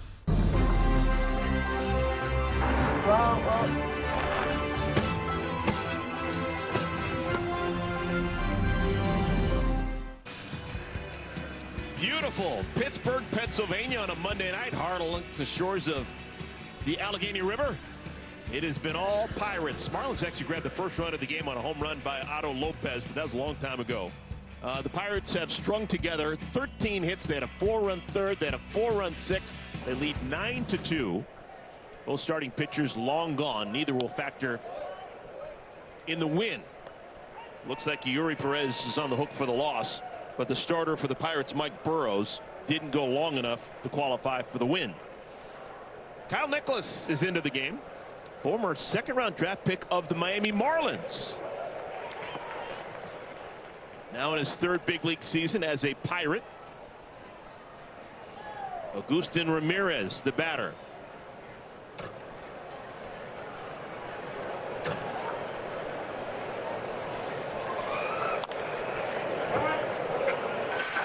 Nicholas was drafted back in 2020, 2nd round by the Marlins. lasted about a year and a half in the organization, was traded late November 2021 from the Marlins to the Pirates in a deal for Jacob Stallings.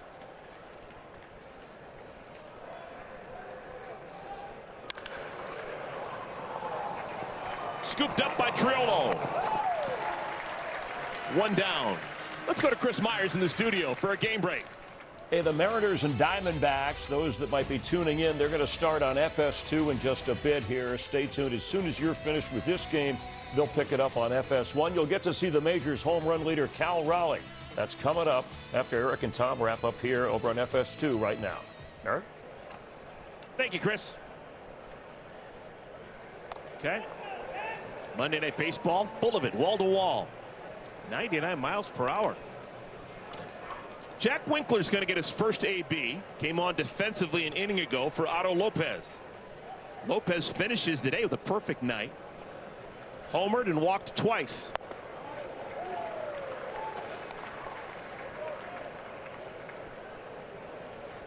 And Eric, there is help for Jansen Junk coming.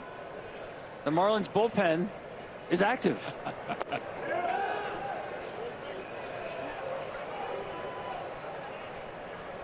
We should point out that Junk has been a starting pitcher in the minor leagues. Season high 85 pitches last month in a AAA start. Junk has thrown to 22 batters in our game today out of the bullpen. Winkler right into the glove of the third baseman Hayes. Man, both those guys on the left side of the infield, Hayes and Triolo, are really smooth.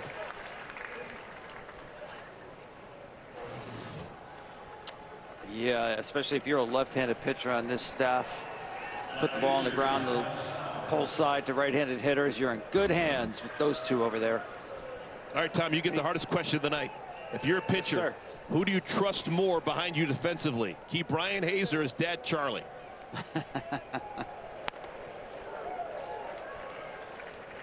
I'd go Keith Bryant. You know, he doesn't have the world's greatest arm, but his footwork is so good. Hands are so good. But that's a good question. I go Keith Bryant. Won a Gold Glove in 2023. The best glove work I can remember by his dad was the final out in foul territory of the Yankees' return to prominence with their World Series win. Would that have been 1996? Yep. Yeah, 1996. Yankee Stadium, foul territory. Final out. Kyle Stowers. 100 miles an hour, golfs it into center field. Stowers gets himself a base hit for the first time tonight. Now 1 for 4.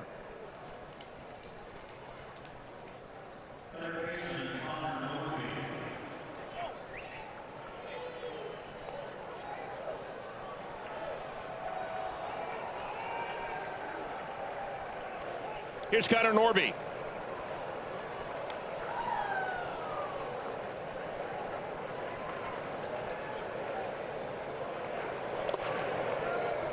Norby, like Stowers in front of him, coming into the 8th inning, looking for his first hit of the night. 0 for 3 with 2 strikeouts. Yeah, he has not seen the breaking ball well tonight. Looks like he's committed to swings and not really reacting to the pitch.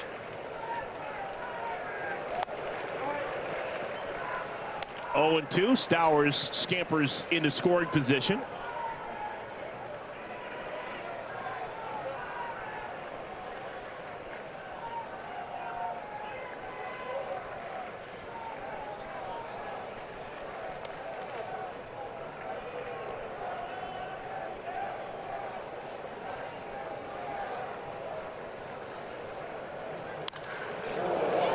Goes the other way. That one is off the top of the fence. Stowers scores into second with a double as Norby.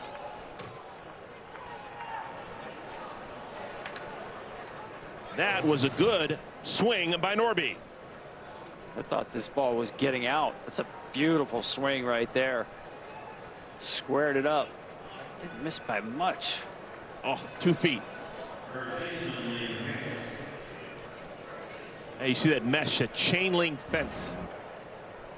And that was about 2 feet below where it needed to go for a homer. So it's the Marlins' third run of the game. They've scored in 3 separate innings, the 2nd, the 5th, and now the 8th.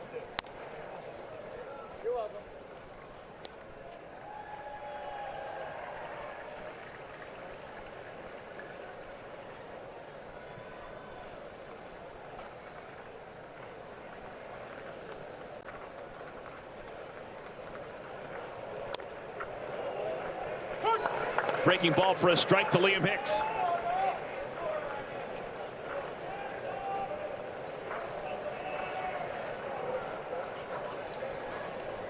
Hicks on the older side for rookies, 26.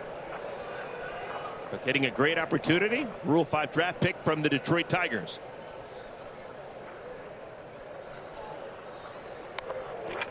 And hit the bat. 1-2. Well, this is a rare breather for both sides. You mean in terms of talking about how the fact that all these teams had been playing one-run games. The Pirates had played 3 consecutive one-run games, and the Marlins had played 5 consecutive one-run games. Yeah, it seems all they do is play close games, right? Softly to first, Horwitz surrounds it. The pitcher covering, side retired. Another run scores.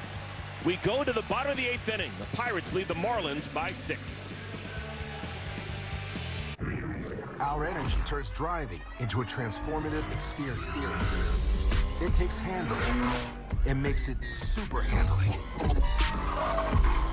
Born on the racetrack and raised in the 3rd row. It pushes technology to be brighter. Because we engineer with an energy that's stronger than what powers our SUVs. And that's the energy of innovation. Believe me, when it comes to investing, you'll love Carl's Way. Take a left here, please. But there's a... Carl's Way is the best way. Is it? At Schwab, how I choose to invest is up to me. Exactly. I can invest and trade on my own. Yes, and I let them manage some investments for me, too. Let's move on, shall we? No can do. I'll get out here. Where are you going? Schwab. Schwab, a modern approach to wealth management. You know, we're not so different from plants, are we, Ryan? Plants need food like people need food. Like this really good organic plant food from Miracle Grow.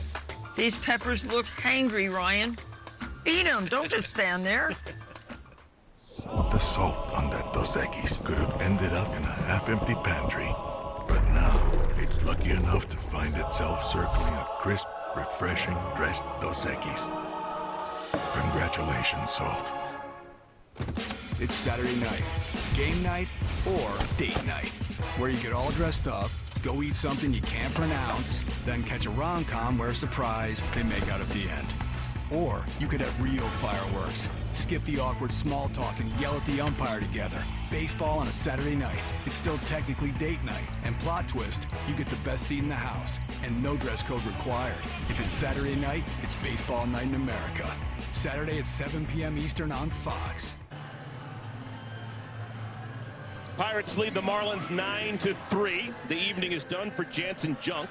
Junk pitches 4 complete innings out of the bullpen, but is relieved by Tyler Phillips as we play the 8th inning. Andrew McCutchen will lead things off for the Buccos. One of 8 Tylers currently in the big leagues. Tyler Phillips working to Andrew McCutchen. Oh my goodness, classic McCutchen. That one's going to make it all the way to the wall. Can he still run? A couple of years ago, that's a triple. McCutchen decides to put out the parachute and stop at second. He's had a nice offensive night. That is classic Kutch. Fast hands, squared it up, and just hit it so hard it shot through the gap. It's always hit with those hands low, and just he gets to the baseball so quickly, which buys him time to read pitches, which means he's got great plate discipline. What a ball player. MVP back in 2013, Andrew McCutchen. His second go around with the Pirates. You get the impression he can play there as long as he wants. Keeps himself in great shape. Unbelievable clubhouse guy. Great in the community. Doesn't wear out his welcome anywhere. And clearly can still play.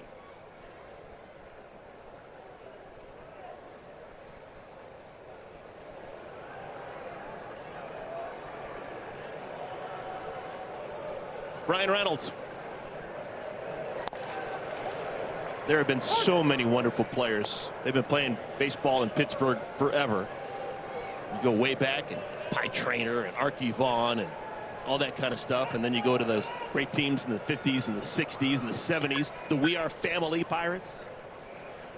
Over the last 20 years, Andrew McCutchen has been the best Pirate.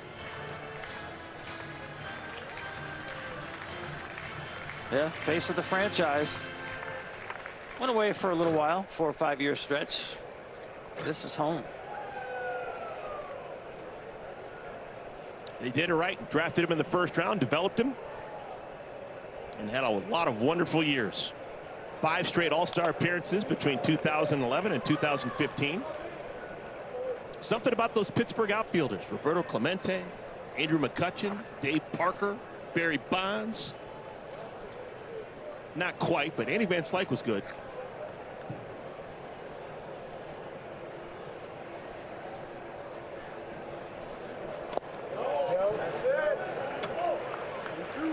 Andy Van Slyke was actually Don Kelly, the manager of the Pittsburgh Pirates' favorite player.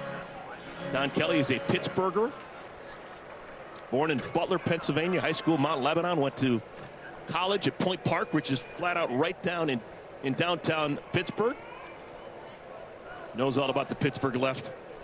His favorite player growing up was Andy Van Slyke. Same outfield as Barry Bonds, teams with Bobby Bonilla, Doug Graybeck.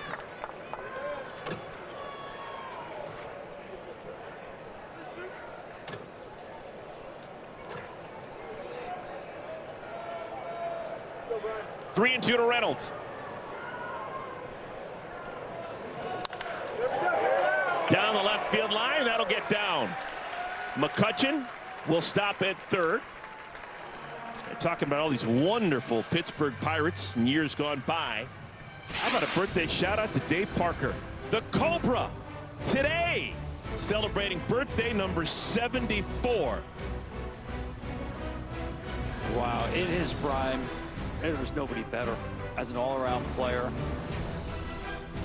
In an 11-year stretch, there you see some of the numbers. Top 5 in MVP voting 5 times. He won 78, of course. Back-to-back batting titles. Gold Gloves, 3 of them. And Dave Parker played until he was 40 years old. He still was a productive hitter, and he kept playing because teams wanted him. Great clubhouse guy. Ball is knocked down by the first baseman. Hicks gathers, gets the out at first, but McCutchen does score. It is now a 10-3 lead for Pittsburgh.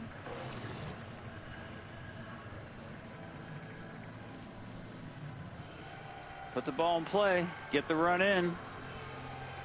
By the way, 2 more hits this inning to the opposite field. Well, the 10 runs represent the high water mark for the Pirates on the year. This is the 3rd time that they've scored 10 runs in a game. They've never scored more than 10. Still just 1 out here in the 8th inning. Nick Gonzalez singles his last 2 times up in the 6th inning and in the 7th inning against Jansen Junk. He's batting for the 3rd consecutive inning.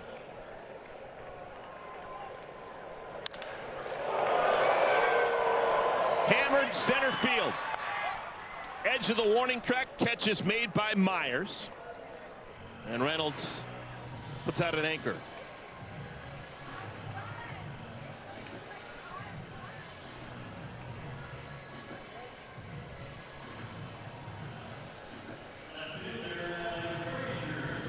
Two outs here in the 8th inning.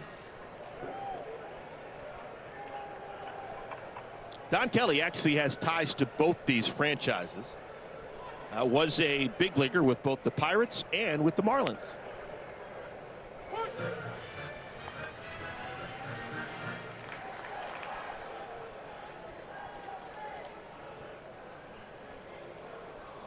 Three-hit day for Adam Frazier.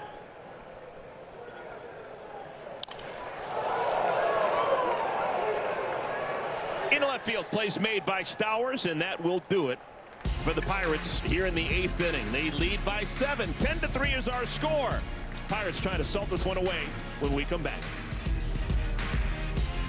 I'm not him. I'm not Jack. Because a car that doesn't make you feel recognized is a car that stops short of amazing. McCrispy strips are here. It's chicken so good, it deserves its own sauce. Now at McDonald's. People are good. For laughs, for snorts, for cries, and goodbyes. People are good for doing nothing or getting up to something. People are good. For you, Jim Beam. Best enjoyed together. This copyrighted telecast is presented by the authority of the Office of the Commissioner of Baseball and may not be reproduced or retransmitted in any form, and the accounts and descriptions of this game may not be disseminated without express written consent. With Chime, I can get paid when I want. Why do we accept waiting 2 weeks for payday? I work hard every day, but I don't get paid every day. Because of Chime, I don't have to wait to get paid anymore. With my pay, I can get up to $500 of my pay on my schedule. There's no interest, no credit checks, no mandatory fees. I love being in control of my money, and for the first time, I can control my payday. And you can too. And that's why I Chime. Join me at chime.com and get paid when you say. Where's Addie? She caught the scrolls. I mean, that thing where you're scrolling on social media and you waste hours of your life. I caught the scrolls last summer. I missed my own birthday. Kids save phones and watches with no internet, no social media, and no worries. Gab, safely connected. Blue Chew is my new go-to. This stuff right here. This stuff right here has changed my life. This is something that you definitely want to add into your inventory. But just be ready. One thing you're not going to do is regret getting it. Play Ball is baseball's global youth initiative to highlight the fun and accessible ways to play our great game. And to learn more, including how to find a league near you, go to playball.org and follow @playball on social media. 10-3 is our score. Pirates on top of the Marlins. 3 more outs to get for the Pirates. Javier Sanoja is the batter. Sanoja came in defensively an inning ago.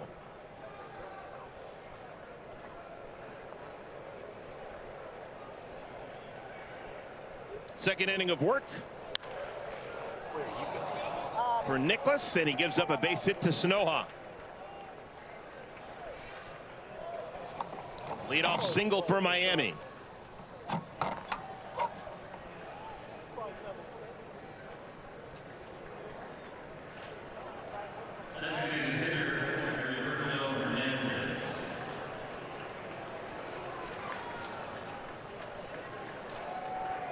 Fourth plate appearance for the number 9 hitter, the designated hitter, Heriberto Hernandez, had a good day.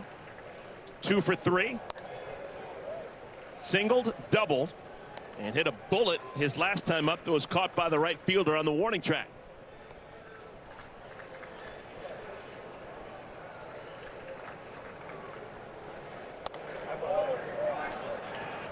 One change to tell you about defensively. Into the ball game playing left field, Alexander Canario for Pittsburgh. That moves Adam Frazier from left to center. Well, for the Marlins, the good news in this game is not the line score of Eury Perez, but the fact that he threw the ball well, and it looked like to me he just fatigued in the 3rd inning, a really long inning in which the Pirates didn't necessarily hit the ball hard but stressed him. And we saw him hit close to 100 miles an hour. There's Canario in left field. The ball is coming out of his hand well, but I just think the length of that inning, it makes his line score look a little misleading about the quality of his stuff. Softly to short, Triolo can't make the play. First boo-boo for Troiola. Doesn't make a lot of mistakes. Gold Glover a year ago. Yeah, this is very unusual. He's got it lined up. He's got the forced second, probably not 2, but just didn't secure the baseball. And again, maybe it's a function of the wet field, the rain earlier. Uncharacteristic mistake. That's a combined 5 errors we've had in our game.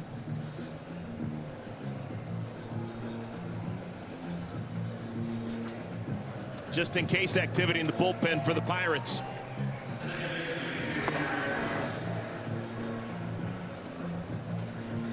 It's Isaac Maxson, second time that he's gotten up. Teams don't do that a lot these days. Yeah, that was, I don't know, what, about an hour ago? 45 minutes to an hour ago. Xavier Edwards.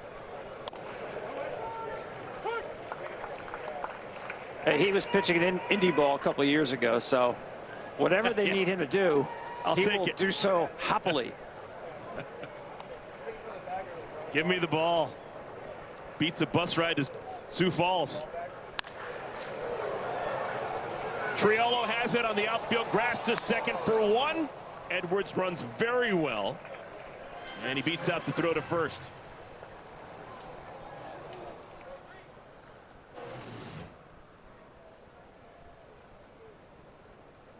Made it look easy here with a little backhand flip.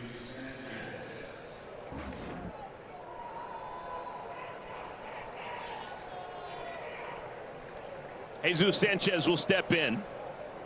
0 for 3, does have a run batted in. Hit a sacrifice fly back in the 5th inning.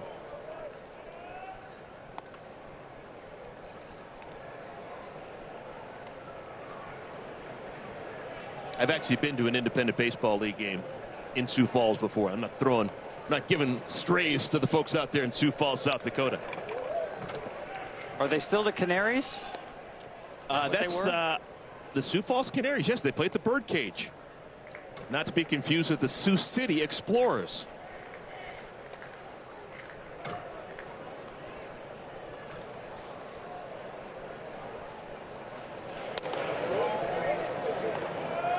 It used to be a tough league on the bus. The Northern League about 20 years ago had the Sioux Falls Canaries, the Sioux City Explorers, Winnipeg Gold Eyes. There's a team based in Chicago, and it was a bus-only league. 16 hours. Oof. Sanchez swings and misses. A pitch up by his eyes. 2-2. That's where the best skill you can have is the ability to fall asleep anywhere. Like I'm so jealous. I see people on an airplane, you know, as soon as the plane takes off, boop, they're out. That's a skill. I guess you learn that. Things have changed in the minor leagues, though. Now you actually have iPhones, you have iPads, you have. 20 years ago, you're talking about a magazine or looking out the window.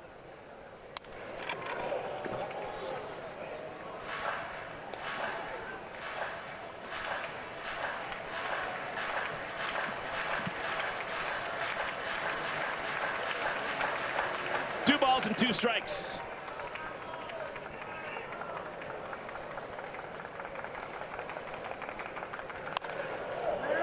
Popped up behind home plate. Hayes calling for it. 2 down. Hey, here we have a great catch. Let's go to Chris Myers in the studio for a game break. Yeah, Eric, I can't sell this catch enough, and I know you had some errors in the game you're calling. A's and Angels, watch Denzel Clark go to the wall, up and over it to make the grab.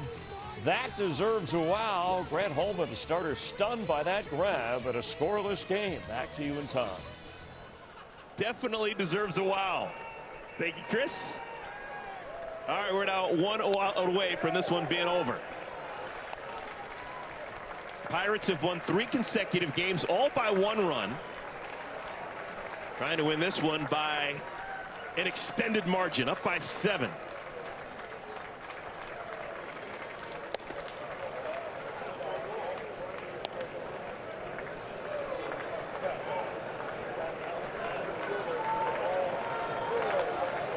Agustin Ramirez.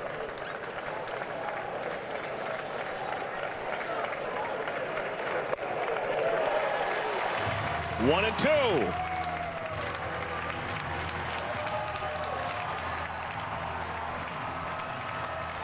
Pirates playing a lot better baseball under Don Kelly than they were at the beginning of the season under Derek Shelton.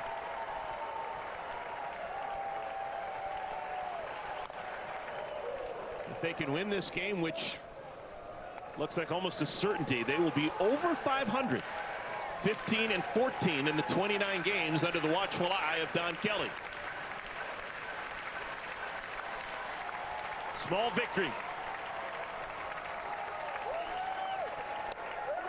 Called strike 3. That'll do it.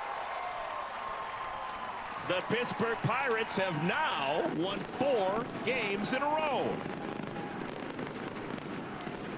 A great offensive night for the Pirates. Just spraying hits all over the field. Everybody in the lineup got involved, and you're absolutely right. 15-14 under Don Kelly and playing strictly good fundamental baseball. 10-3 is your final score. Pirates take down the Marlins. That'll do it in Pittsburgh. Now let's send you out to Arizona, where the Diamondbacks are taking on the Mariners. Connor Onion and Eric Karros on the call.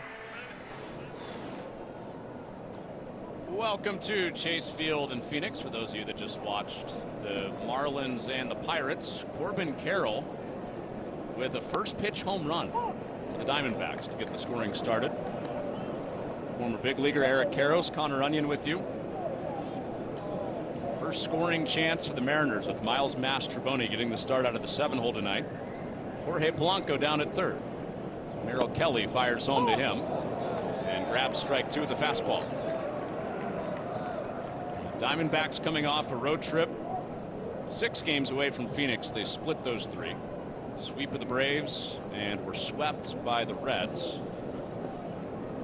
The Mariners come in after snapping a 5-game losing streak yesterday in a 3-2 win behind George Kirby against the Angels.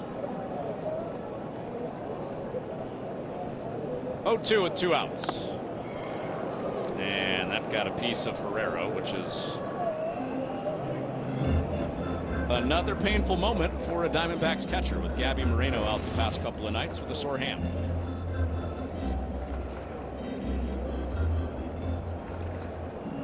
See, it cracked the pitch comm, right? Yeah. So we're going to go old school. We're going to get some tape and maybe the nail polish on the fingers. Nope, get a new pitch comm and just Velcro it on. Unlimited tech, that's the answer. Gabby Moreno, the Gold Glove candidate and catcher for the Diamondbacks the past couple seasons, took a wild pitch in wet conditions on Friday night off the hand. No injured list needed. But it's been Jose Herrera the last couple of days. And a swing and a miss on one of the best change-ups in baseball to wiggle out of a jam for Merrill Kelly.